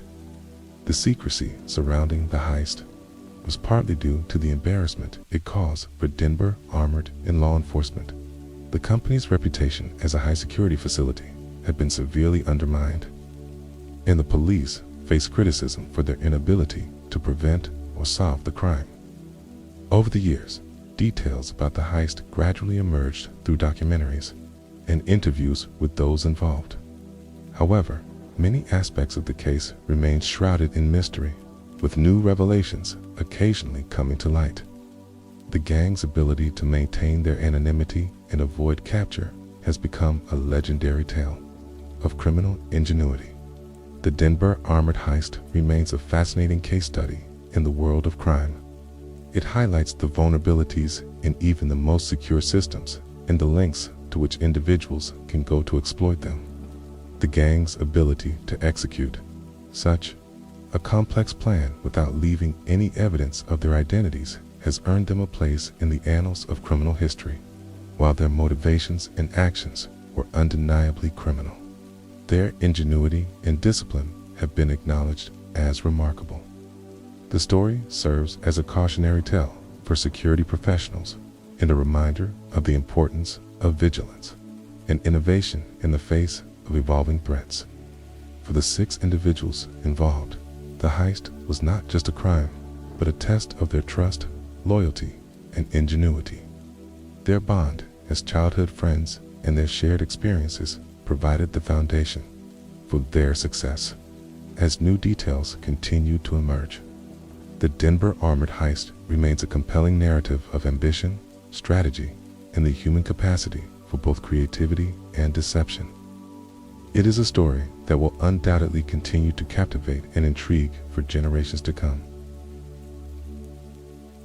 City of Los Angeles glimmered like a jewel under the California sun, a place where dreams were made and broken in equal measure.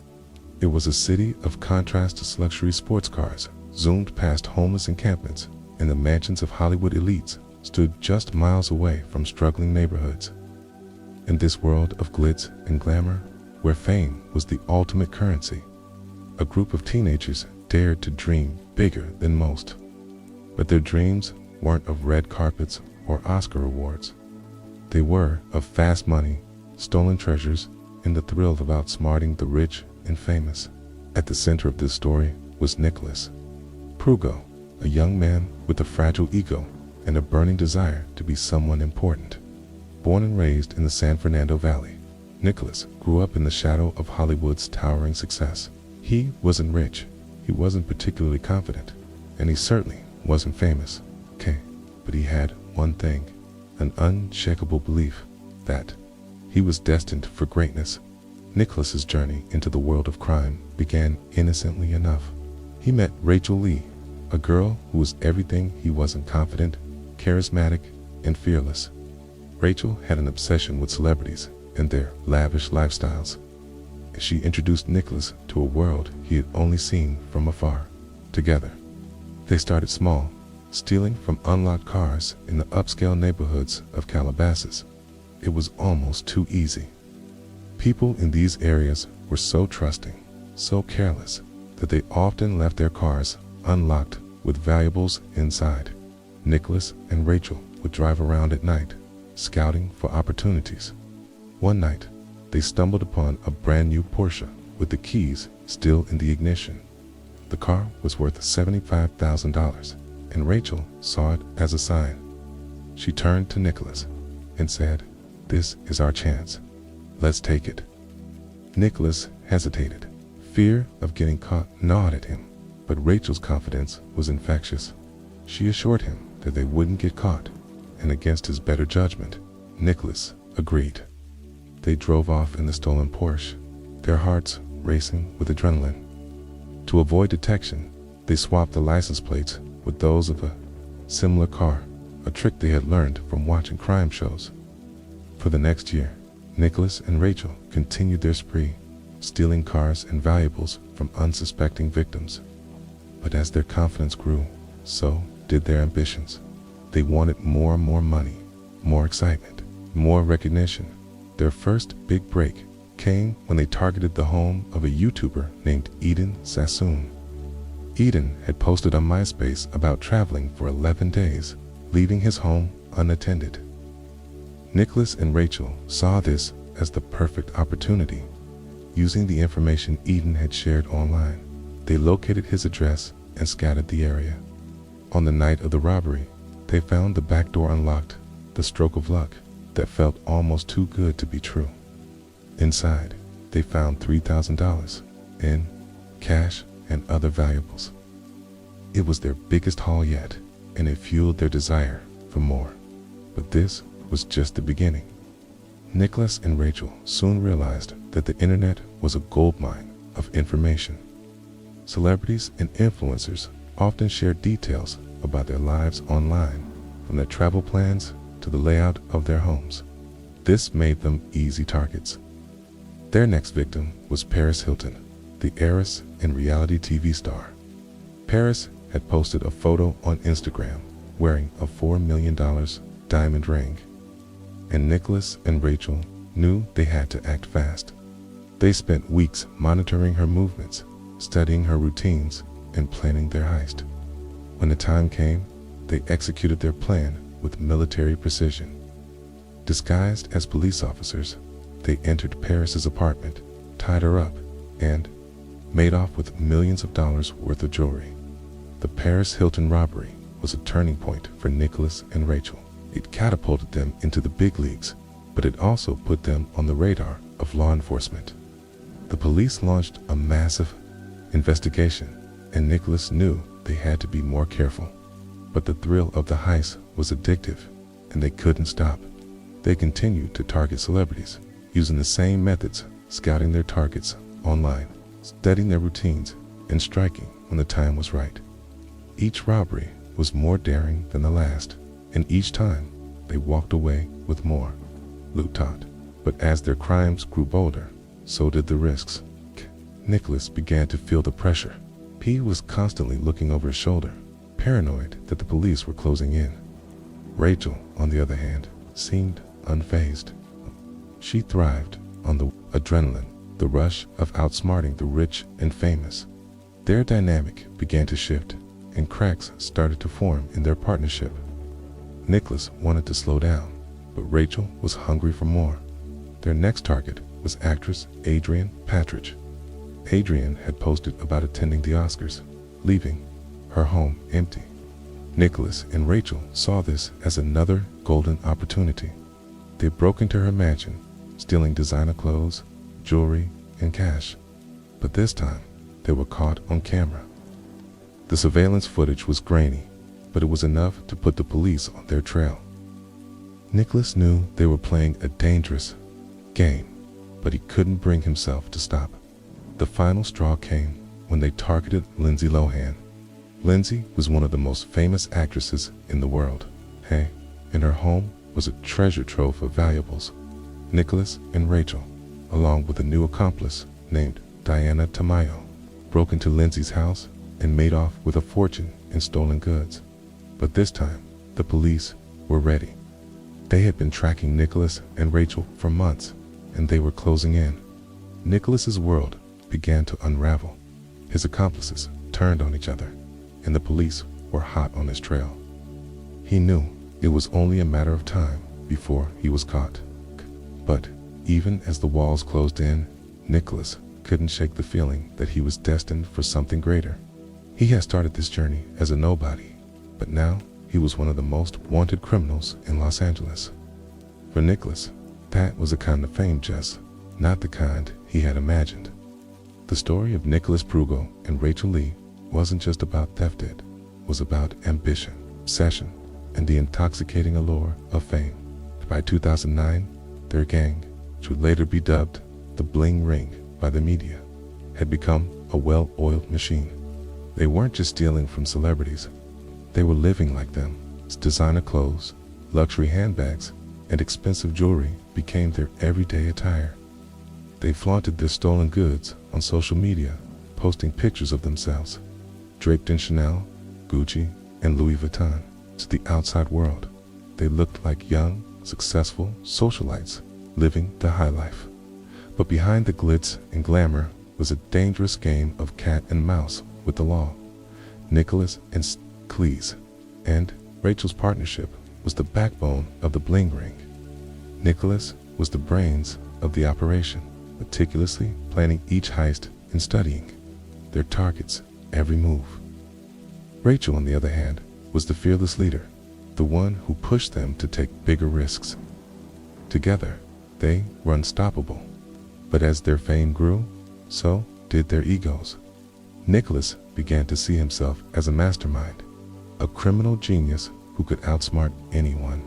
Rachel, meanwhile, became increasingly reckless, convinced that they were invincible. Their next target was Orlando Bloom, the British heartthrob known for his roles in Pirates of the Caribbean and The Lord of the Rings. Orlando's home was a fortress with high walls and state-of-the-art security systems. But Nicholas had done his homework. He knew that Orlando was out of town. He knew, and he had studied the layout of the property using Google Maps.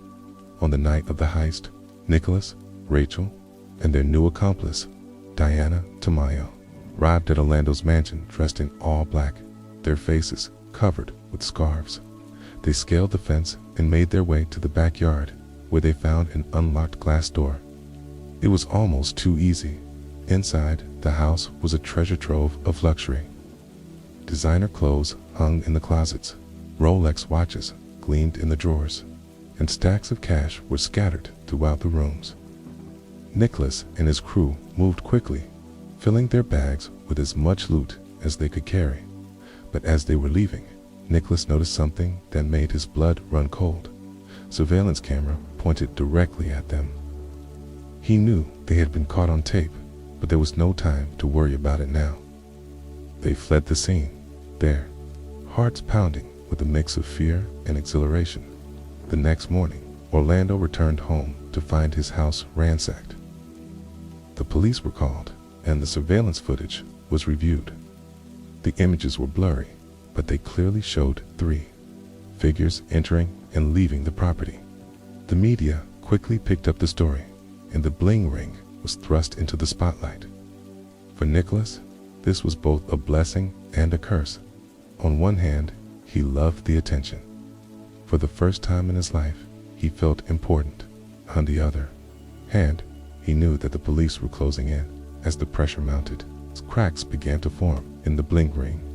Nicholas and Rachel's relationship grew tense, with each blaming the other for their close calls with the law. Diana, who had joined the group hoping for a taste of the high life, began to have second thoughts.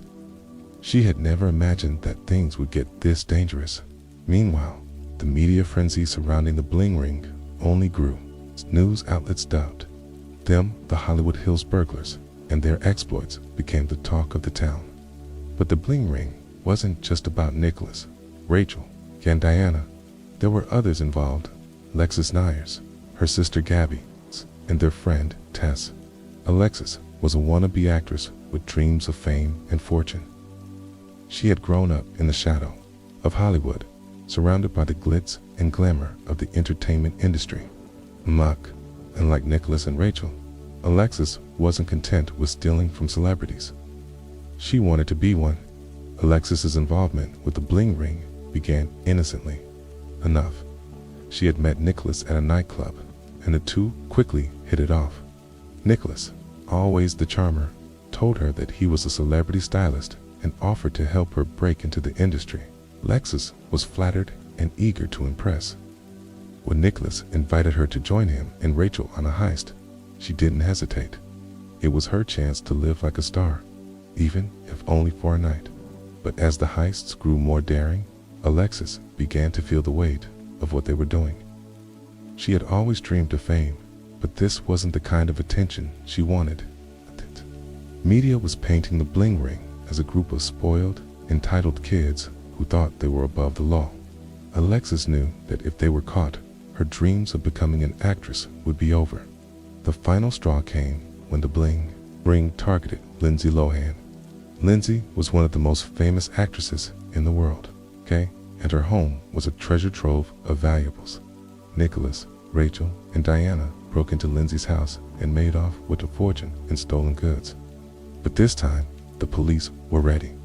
They had been tracking the bling ring for months, and they were closing in. Nicholas's world began to unravel. His accomplices turned on each other, and the police were hot on his trail. He knew it was only a matter of time before he was caught. But even as the walls closed in, Nicholas couldn't shake the feeling that he was destined for something greater. He had started this journey as a nobody, but now he was one of the most wanted criminals in Los Angeles. For Nicholas, that was a kind of fame, just not the kind he had imagined. The bling ring's reign of terror couldn't last forever. By the summer of 2009, the walls were closing in. The police had been piecing together evidence for months, and the media's relentless coverage of the burglaries had turned the group into household names. But fame, as they would soon learn, was a double-edged sword. For every admiring fan who saw them as modern-day Robin Hoods, there were 10 others who viewed them as entitled criminals who needed to be brought to justice. The pressure was mounting, and the cracks within the group were beginning to show. Nicholas Prugo, once the confident mastermind, was now a bundle of nerves. He had always been the one to plan the heists, to study the targets, and to ensure that every detail was perfect. But the Lindsay Lohan robbery had shaken him. The surveillance footage from Orlando Bloom's mansion had been released to the public. While the images were blurry, Nicholas knew it was only a matter of time before someone recognized him. He began to distance himself from Rachel Lee, the fearless leader who had once been his closest ally. Rachel, however, seemed unfazed. She was still riding the high of their success, convinced that they were untouchable. The turning point came when Alexis Nyers, one of the newer members of the Bling Ring, decided she had had enough. Alexis had joined the group hoping for a taste of the high life, but the reality of their crimes had begun to weigh heavily on her conscience. She had always dreamed of fame, but this wasn't the kind of attention she wanted. The media was painting the Bling Ring as a group of spoiled, entitled kids who thought they were above the law. Alexis knew that if they were caught, her dreams of becoming an actress would be over. One night, after a particularly tense argument with Nicholas, Alexis made a decision that would change everything. She picked up the phone and called the police. In a trembling voice, she told them everything she knew about the Bling Ring, their heists, their targets, and their methods. She even gave them Nicholas's name. It was a betrayal that would send shockwaves through the group, but for Alexis, it was a desperate attempt to save herself. The police acted quickly. Armed with the information Alexis had provided, they obtained a warrant to search Nicholas's home. When they arrived, they found a treasure trove of stolen goods, designer clothes, luxury handbags, and expensive jewelry. Nicholas was arrested on the spot, his face pale with shock. He had always known that this day might come, but he had never imagined it would happen like this. As news of Nicholas's arrest spread, the rest of the Bling Ring began to panic. Rachel Lee, who had always been the most confident member of the group, was now a nervous wreck. She knew that it was only a matter of time before the police came. For her, Diana Tamayo, who had joined the group hoping for a taste of the high life, was filled with regret. She had never imagined that things would get this dangerous. The police wasted no time in rounding up the rest of the group. Rachel was arrested at her home in Las Vegas, where she had fled in a desperate attempt to escape the law. Diana was picked up at her apartment, her face streaked with tears as she was led away in handcuffs. Even Alexis, who had betrayed the group to save herself, wasn't spared. The police had found evidence linking her to the Lindsay Lohan robbery, and she was arrested alongside the others. The media frenzy surrounding the arrests was unlike anything Los Angeles had ever seen. The Bling Ring, once a group of anonymous thieves, were now the most talked about criminals in the country. News outlets scrambled to uncover every detail of their lives, from their childhoods to their motivations. The group's mugshots were splashed across the front pages of newspapers, their faces a stark contrast to the glamorous images they had once posted on social media. For Nicholas, the reality of his situation was beginning to sink in. He had always seen himself as a mastermind, a criminal genius who could outsmart anyone. But now, sitting in a jail cell, he felt like a fool. He had risked everything for a taste of fame, and now he had nothing to show for it. The only thing he had left was his pride, and even that was slipping away. The trials that followed were a media circus. Each member of the Bling Ring was charged with multiple counts of burglary, and the evidence against them was overwhelming. Surveillance footage, stolen goods, and testimonies from their accomplices painted a damning picture. Nicholas, who had once been the confident leader of the group, was now a broken man. He pleaded guilty to the charges against him, hoping that his cooperation would earn him a lighter sentence. Rachel, on the other hand, refused to back down. She maintained her innocence, claiming that she had been coerced into participating in the heists, but the evidence against her was too strong, and she was eventually convicted and sentenced to 4 years in prison. Diana, who had always been the most reluctant member of the group, received a lighter sentence of 3 years of probation and community service. Alexis, who had betrayed the group to save herself, was sentenced to 6 months in prison. But even as she served her time, she couldn't escape the media's relentless scrutiny. Her mugshot became one of the most iconic images of the Bling Ring saga, a stark reminder of the consequences of her actions. For the members of the Bling Ring, the arrests marked the end of an era. They had started out as a group of teenagers with big dreams and even bigger ambitions. But their quest for fame and fortune had led them down a dark path, one that ended in betrayal, arrests, and shattered dreams.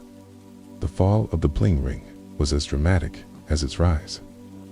By the time the dust settled, the group that had once been the talk of Hollywood was now a cautionary tale.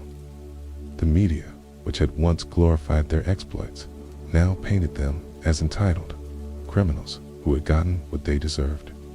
But for the members of the Bling Ring, the aftermath of their arrests was a time of reflection, regret, and, for some, redemption. Nicholas Prugo, the self-proclaimed mastermind of the group, was the first to face the consequences of his actions. After pleading guilty to multiple counts of burglary, he was sentenced to 2 years in prison. But for Nicholas, the hardest part wasn't the time behind bars, it was the realization that he had thrown away his life for nothing.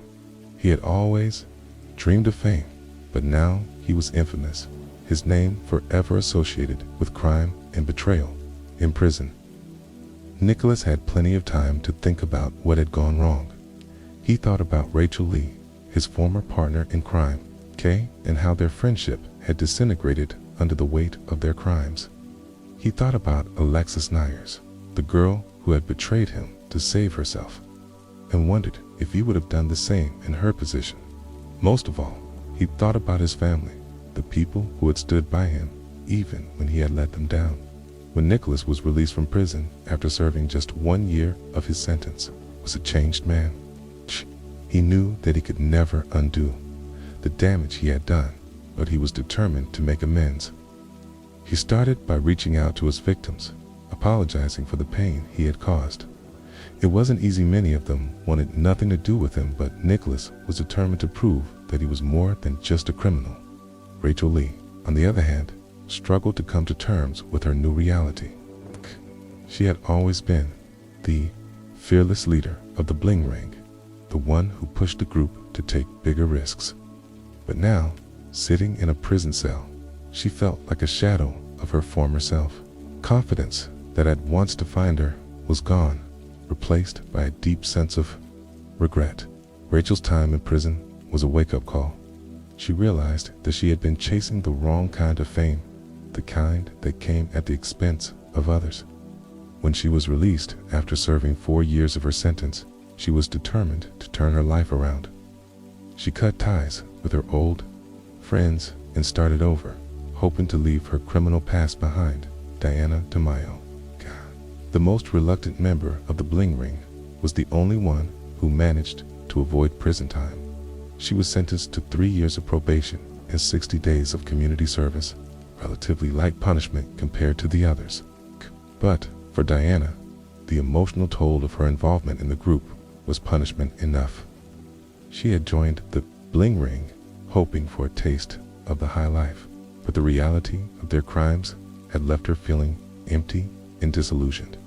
After her probation ended, Kana moved away from Los Angeles, hoping to start a new life far from the spotlight. She found work as a waitress and tried to put the past behind her. But the memories of what she had done and what she had lost haunted her. Alexis Nyers, the girl who had betrayed the group to save herself, faced her own set of challenges after her release from prison. Her mugshot had become one of the most iconic images of the Bling Ring saga, and she struggled to escape the stigma of her criminal past. But Alexis was determined to rebuild her life. She reconnected with her family and began working on a memoir, hoping to tell her side of the story. In 2010, Alexis's memoir, I'm Not Sorry, was published, and it quickly became a bestseller. The book was a raw and honest account of her involvement in the bling ring, and it offered a glimpse into the world of fame, obsession, and crime that had consumed her. For Alexis, writing the book was a form of therapy, a way to make sense of the choices she had made and the consequences she had faced. The media, which had once vilified the members of the bling ring, now began to see them in a different light. Nicholas, Rachel, Diana, and Alexis were no longer just criminals. They were human beings who had made mistakes and were trying to move on with their lives. Documentaries and interviews explored the psychological and social factors that had led them down the path of crime, and many began to see the bling ring as a product of a culture that glorified fame and materialism, but not everyone was willing to forgive and forget. The celebrities who had been targeted by the bling ring: Paris Hilton, Lindsay Lohan, Orlando Bloom, and others were still dealing with the aftermath of the burglaries. For them, the thefts weren't just about the loss of material possessions. They were a violation of their privacy and sense of security. Paris Hilton, who had been one of the bling ring's most high-profile victims, spoke out about the impact the burglaries had had on her life. "It's not just about the things they stole," she said in an interview. "It's about the feeling of being violated, of knowing that someone was in your home, going through your things, something you never really get over." Lindsay Lohan, who had also been targeted by the group, echoed Paris's sentiments. "It's a scary feeling," she said. "You start to question everything who you can trust, whether you're safe in your own home. It changes you." For the members of the bling ring, hearing these words was a painful reminder of the damage they had caused. They had been so focused on their own desires for fame, for money, for excitement, they had never stopped to consider the impact their actions would have on others. But even as they grappled with their guilt, the members of the bling ring found ways to move forward. Nicholas began working with at-risk youth, sharing his story in the hopes of preventing others from making the same mistakes he had. Rachel started a small business, using the skills she had learned in prison to build a new life for herself. Diana focused on her family, determined to be a better role model for her children, and Alexis continued to write, using her voice to advocate for criminal justice reform. The story of the bling ring is a cautionary tale about the dangers of obsession, greed, and the pursuit of fame at any cost. But it's also a story of redemption, of people who made terrible mistakes and found the strength to rebuild their lives. For Nicholas, Rachel, Diana, and Alexis, the road to redemption was long and difficult, but it was a journey they were determined to take. The story of the bling ring didn't end with the arrests, cues, or even the personal redemptions of its members. It became a cultural phenomenon, a cautionary tale that resonated far beyond the borders of Los Angeles. The group's exploits were immortalized in books, documentaries, and even a major Hollywood film, turning their crimes into a spectacle that captivated audiences around the world. But beneath the glitz and glamour of their story lies a deeper lesson about the dangers of obsession, the allure of fame, and the consequences of living in a world where image is everything. In 2013, director Sofia Coppola brought the bling ring story to the big screen with her film The Bling Ring, starring Emma Watson as Alexis Nyers and a talented ensemble cast. The movie offered a stylized, almost dreamlike portrayal of the group's rise and fall. It was a critical and commercial success, sparking conversations about celebrity culture, materialism, the lengths people would go to for a taste of the high life. For the real-life members of the bling ring, the film was a surreal experience. Seeing their lives dramatized on screen was both flattering and unsettling, a reminder of how their actions had been transformed into entertainment. Alexis Nyers, whose character was central to the film, had mixed feelings about its portrayal of her. While she appreciated the attention and the opportunity to share her story, she also felt that the movie glossed over some of the darker aspects of her experience. "It's strange to see your life turned into a movie," she said in an interview. "There's a part of you that wants to be proud, but there's also a part of you that feels exposed, like people are judging you all over again." For Nicholas Prugo, the film was a painful reminder of the mistakes he had made. He watched it with a sense of detachment, as if he were viewing the life of someone else. "It's hard to watch something like that and not feel regret," he admitted. "See all the things you did wrong, all the people you hurt, and you wonder how you could have been so blind." The film also reignited public interest in the bling ring, prompting a wave of documentaries and interviews that explored the psychological and social factors behind their crimes. Many of these projects focused on the role of social media in the group's rise to infamy.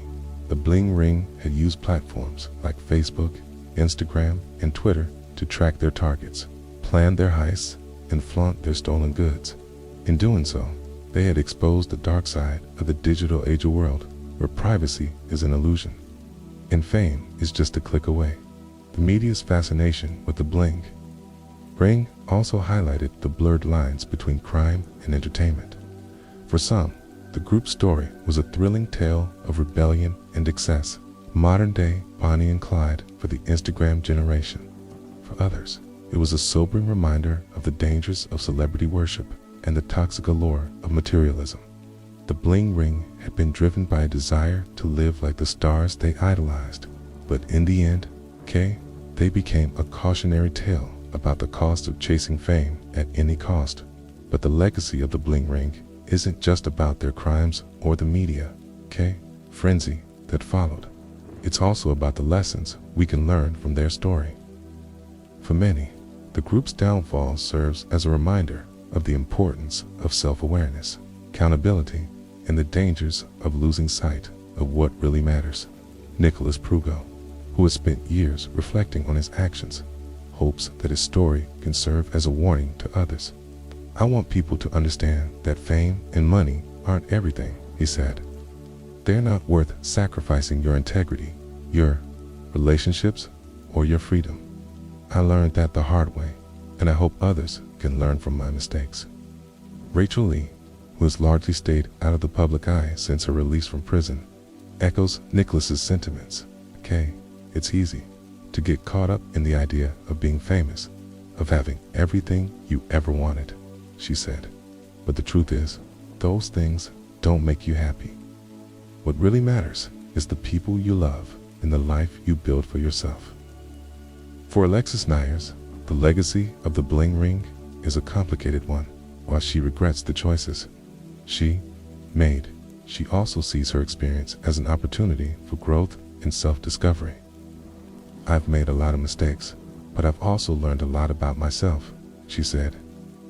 "I've learned that true happiness comes from within, not from the things you own or the image you project." The bling ring story also raises important questions about the role of celebrity, culture, in shaping our values and aspirations. In a world where social media influencers and reality TV stars are often held up as role models, it's easy to lose sight of what really matters. The bling ring's obsession with fame and materialism is a reflection of a larger cultural trend, one that prioritizes image over substance and rewards superficiality over authenticity. But the story of the bling ring isn't just a critique of celebrity culture, it's also a testament to the power of redemption. Despite their mistakes, the members of the group have found ways to rebuild their lives and move forward. Nicholas has become an advocate for at-risk youth, using his story to inspire others to make better choices. Rachel has started a small business, focusing on her passion for fashion and design. Alexis has embraced her role as a writer and activist, using her voice to advocate for criminal justice reform. Their journeys are a reminder that no matter how far we fall, it's never too late to turn our lives around. The bling ring story is a cautionary tale, but it's also a story of resilience, growth, the enduring power of the human spirit. The story of the bling ring is one of ambition, obsession, and the relentless pursuit of fame. It's a tale that began with a group of teenagers who dreamed of living like the celebrities they idolized, and ended with their spectacular downfall. From their early days of stealing from unlocked cars to their audacious heists targeting Hollywood's elite, the bling ring captivated the public's imagination and exposed the dark side of celebrity culture. But as the dust settled and the media frenzy faded, what remained was a sobering reminder of the consequences of greed, betrayal, and the dangers of chasing fame at any cost. The bling ring's rise to infamy was fueled by a combination of ambition, opportunity, and the intoxicating allure of celebrity. Nicholas Prugo, the self-proclaimed mastermind, Kay, and Rachel Lee, the fearless leader, were the driving forces behind the group's crimes. They used social media to track their targets, study their routines, and plan their heists with military precision. Their targets Paris Hilton, Lindsay Lohan, Orlando Bloom, and others were more than just victims. They were symbols of the glamorous lifestyle the bling ring so desperately wanted to emulate. But as their crimes grew bolder, so did the risks. The group's downfall was as dramatic as their rise, marked by betrayal, arrests, and the harsh reality of life behind bars. Nicholas, Rachel, Alexis Nyers, Diana Tamayo, and the other members of the bling ring were forced to confront the consequences of their actions, both legally and personally. Their story became a cautionary tale, a reminder that the pursuit of fame and fortune often comes at a steep price. The aftermath of the bling ring's crimes was a time of reflection and redemption for its members. Nicholas, who had once dreamed of being a criminal mastermind, found himself grappling with guilt and regret. After serving time in prison, he dedicated himself to helping at-risk youth, using his story as a warning to others. Kayla's leader, who had always been so confident, struggled to rebuild her life after her release. She started a small business and tried to leave her criminal past behind, but the scars of her mistakes remained. Alexis Nyers, whose betrayal of the group had marked the beginning of the end, found redemption through writing and activism. Her memoir, I'm Not Sorry, offered a raw and honest account of her involvement in the bling ring and became a bestseller. She used her platform to advocate for criminal justice reform and to share the lessons she had learned from her mistakes. Diana Tamayo, the most reluctant member of the group, moved away from Los Angeles and focused on her family, determined to build a better life for herself and her children. The bling ring story also had a profound impact on their victims. For Paris Hilton, Lindsay Lohan, and the other celebrities who were targeted, the burglaries were more than just a violation of their privacy. They were a reminder of the dangers of living in the public eye. The thefts left them feeling vulnerable and exposed, a stark contrast to the glamorous image they projected to the world. But the legacy of the bling ring extends far beyond the individuals involved. Their story has become a cultural phenomenon, immortalized in books, documentaries, and films. It has sparked conversations about celebrity culture, materialism, and the dangers of living in a world where image is everything. The bling ring's crimes were a product of their time, a reflection of a society that glorifies fame and wealth above all else. In the years since their downfall, the members of the bling ring have tried to move on with their lives. They have faced their mistakes, sought redemption, and worked to rebuild what they had lost. But their story serves as a reminder that the pursuit of fame and fortune often comes at a steep price. It's a cautionary tale about the dangers of obsession, the allure of celebrity, and the importance of staying true to oneself. As we reflect on the bling ring story, it's important to remember that fame and wealth are not the keys to happiness. True success comes from within, from the relationships we build, the values we uphold, and the lives we lead. The bling ring's journey is a reminder that the things we chase, whether it's fame, money, or material possessions, aren't often fleeting. What truly matters is the legacy we leave behind and the impact we have on the world around us.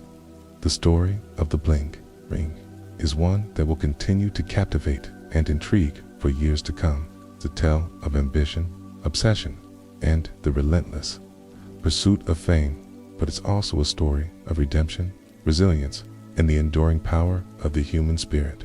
The members of the Bling Ring made terrible mistakes, but they also found the strength to rebuild their lives and move forward. As we close this chapter, let's remember the lessons their story teaches us. Fame and fortune may be alluring, but they are not worth sacrificing our integrity, our relationships, or our freedom. True success comes from within, from the choices we make and the lives we lead.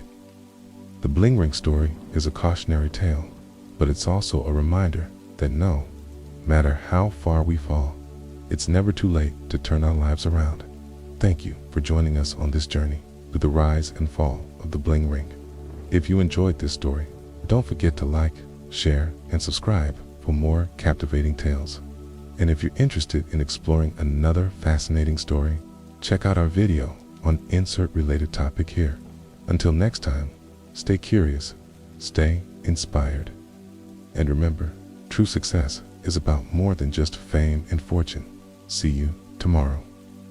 The kind of cold that seeped into your bones and made you wish you'd never left the warmth of your home. Steve tightened his grip on the steering wheel as he pulled into the driveway of his suburban Oklahoma City home. His wife, Helen, sitting quietly beside him. They had just returned from a rare night out, a movie followed by a quiet dinner at their favorite Italian restaurant. It was their day off, a chance to unwind from the stress of Steve's demanding job as the vice president of a local bank. Helen had been quiet for most of the ride home, lost in thought, but Steve didn't mind. He was just glad to have spent the evening with her, away from the pressures of work. As they entered the garage, Steve pressed the button to close the door behind them, the mechanical worry filling the silence. But before the door could fully close, another car sped in behind them, its headlights blinding in the rearview mirror. Steve froze, his heart pounding as two men stepped out of the car. They were dressed in dark clothing, their faces obscured by hats and scarves. One of them approached Steve's window, tapping on the glass with the barrel of a gun. "Mr. Steve," the man said, his voice calm but firm, "we're from the federal police. We need you to come with us. This is a matter of your safety and your life." Helen gasped, her hand flying to her mouth, but Steve remained silent, his mind racing.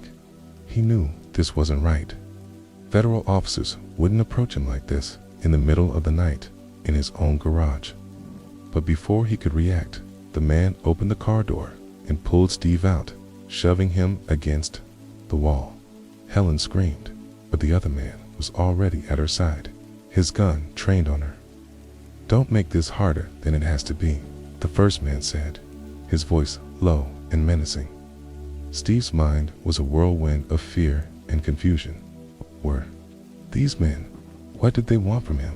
But why had they chosen him, of all people?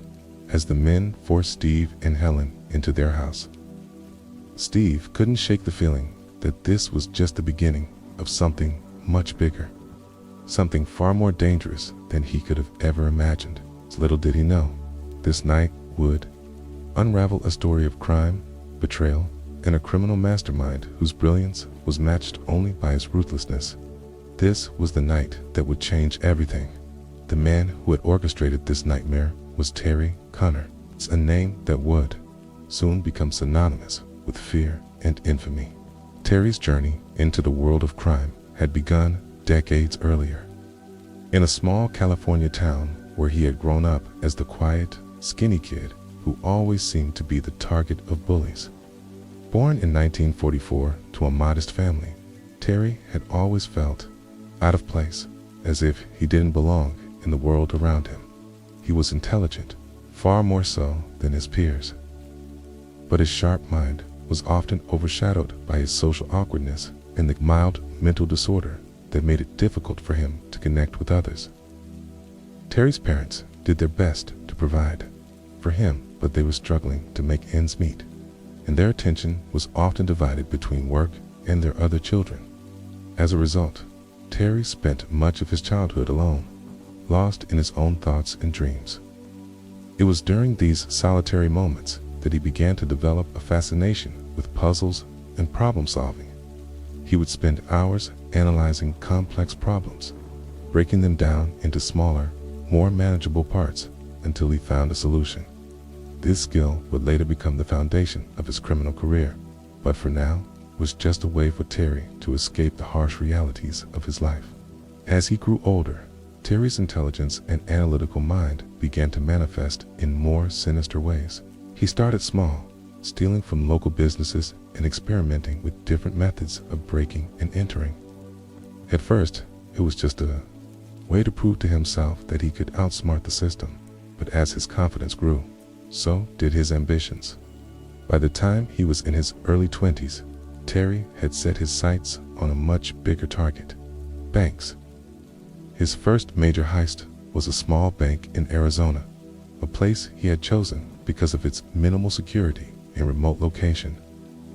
Terry spent weeks planning the operation, studying the bank's layout, the routines of its employees, and the weaknesses in its security systems. When the day finally came, Terry executed the plan flawlessly, slipping into the bank unnoticed and making off with a modest sum of money. It wasn't the life-changing amount, but, for Terry, was a victory of proof of concept that he could pull off something far more ambitious. The success of the heist fueled Terry's ambition, and he began to dream bigger, envisioning a life of wealth and power achieved through carefully planned heists. But his early successes also attracted the attention of law enforcement, and it wasn't long before Terry found himself behind bars. For most people, prison would have been the end of the road, but for Terry, it was just the beginning. Behind bars, he honed his skills, networked with other criminals, and laid the groundwork for what would become one of the most sophisticated criminal enterprises in American history. It was during his time in prison that Terry met Joseph, a hardened criminal with a reputation for violence and fearlessness. Joseph, born in 1939 in Philadelphia, had a long history of highway robberies and scams.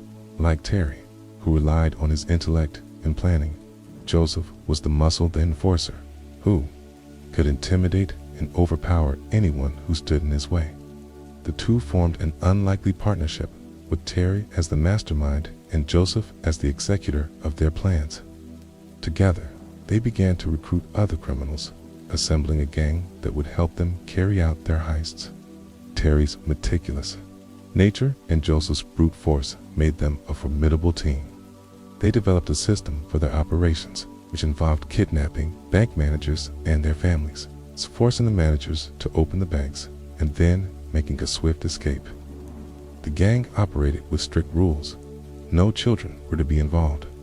In the kidnappings, no harm was to come to the hostages, and all members were to disguise themselves to avoid identification. After each heist, the gang would split up, making it difficult for law enforcement to track them. Terry also insisted that the stolen money be converted into diamonds, which were easier to hide and transport. This level of planning and discipline allowed them to carry out multiple heists without getting caught. But it also made them a prime target for law enforcement agencies determined to bring them to justice. The heist in Oklahoma City on December 28, 1982, was one of their most audacious plans. Steve, the bank's vice president, was the perfect target. He had no children, lived in a quiet neighborhood, and had access to the bank's security systems. Terry and his gang executed the plan flawlessly, holding Steve and Helen hostage overnight and forcing Steve to open the bank the next morning. The gang managed to steal $270,000 in just 30 minutes, leaving no trace of their identities.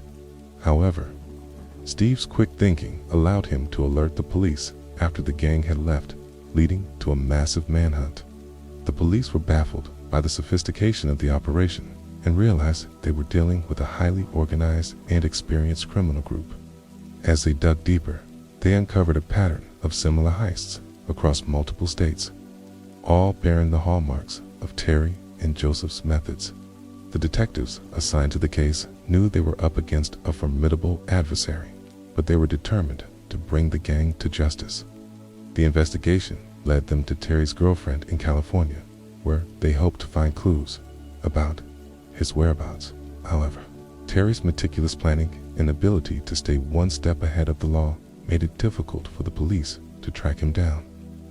Terry and Joseph's partnership was the stuff of legends, a perfect blend of brains and brawn that made them nearly unstoppable.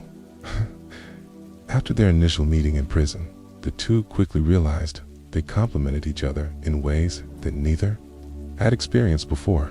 Terry, with his razor-sharp intellect and knack for meticulous planning, provided the blueprints for their operations. Joseph, on the other hand, brought the raw power and fearlessness needed to execute those plans without hesitation. Together, they began to build a criminal empire, recruiting a small but loyal group of accomplices who shared their vision of wealth and power. The gang's first major operation outside of prison was a bank heist in a small town in Nevada. Terry had spent weeks studying the bank's security systems, identifying weaknesses, and mapping out escape routes. Joseph, meanwhile, handled the recruitment of the team, selecting individuals who were skilled, reliable, and, most importantly, willing to follow orders without question. The heist itself was a masterpiece of precision and timing. Terry and his team entered the bank just as it opened, disguised as maintenance workers. They quickly overpowered the security guards and took the bank manager hostage, forcing him to open the vault. Within minutes, they had emptied the vault of its contents, stuffing the money into duffel bags and making their escape through a back alley. The entire operation took less than 15 minutes, and by the time the police arrived, the gang was long gone. The success of the heist solidified Terry and Joseph's reputation as the most dangerous criminals in the country. And it wasn't long before they began to attract the attention of law enforcement agencies at the highest levels. But Terry and Joseph weren't content to rest on their laurels. They knew that the key to staying ahead of the law was to constantly evolve and adapt their methods. After each heist, Terry would analyze what had worked and what hadn't, making adjustments to their plans to ensure they stayed one step ahead of the authorities. Joseph, meanwhile, focused on expanding their network of contacts, forging alliances with other criminal organizations, and securing safe houses where the gang could lay low between jobs. One of the most significant changes Terry made to their operations was the introduction of psychological tactics. He realized that fear was a powerful tool, one that could be used to control not only their victims, but also the police. In one particularly daring heist, Terry and Joseph kidnapped the family of a bank manager and held them hostage overnight, threatening to harm them if the manager didn't cooperate. The next morning, the manager opened the bank for them, and the gang made off with over $500,000 in cash and valuables. The psychological impact of the heist was profound, not only on the victims, but also on the law enforcement officers tasked with bringing the gang to justice. The police were baffled by the gang's ability to strike with such precision and disappear without a trace, leaving behind only fear and confusion in their wake. As the gang's reputation grew, so did their ambitions. Terry began to dream of pulling off the ultimate heist, one that would cement their place in criminal history. He spent months planning the operation, studying the security systems of some of the most heavily guarded banks in the country.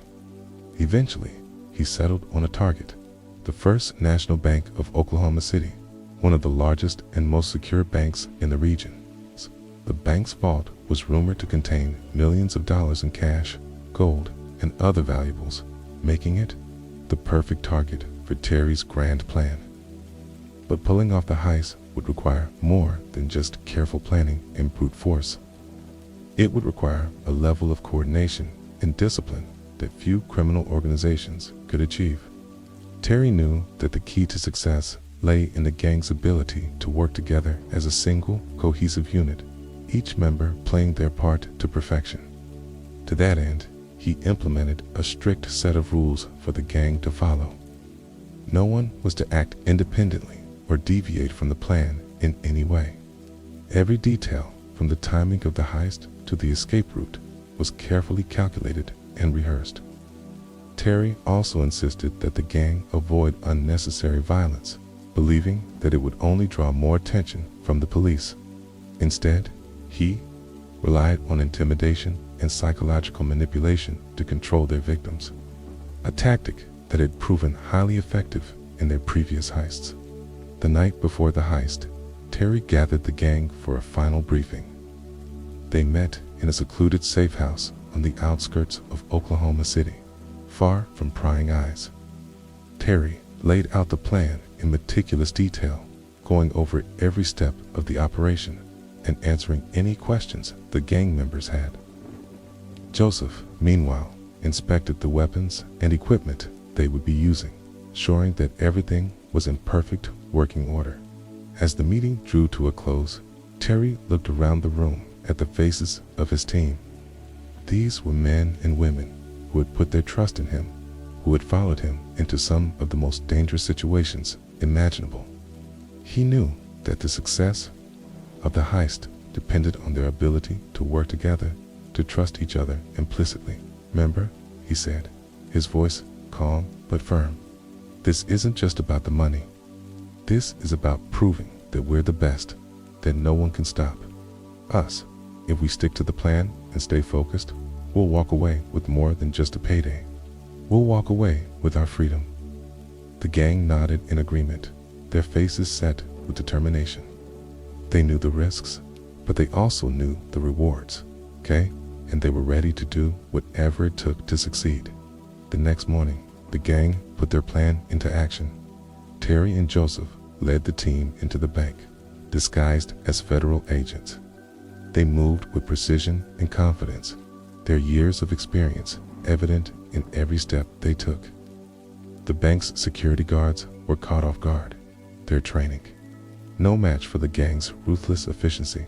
Within minutes, the gang had taken control of the bank, herding the employees and customers into a corner and securing the area. Terry approached the bank manager, a middle-aged man named Steve, and demanded that he open the vault. Steve hesitated, his eyes darting around the room as if searching for a way out. But Terry's cold, calculating gaze left no room for doubt. "Open the vault," Terry repeated, his voice low and menacing, "or we'll start shooting." Steve nodded, his hands trembling as he entered the code into the vault's security system. The heavy door swung open, revealing stacks of cash, gold bars,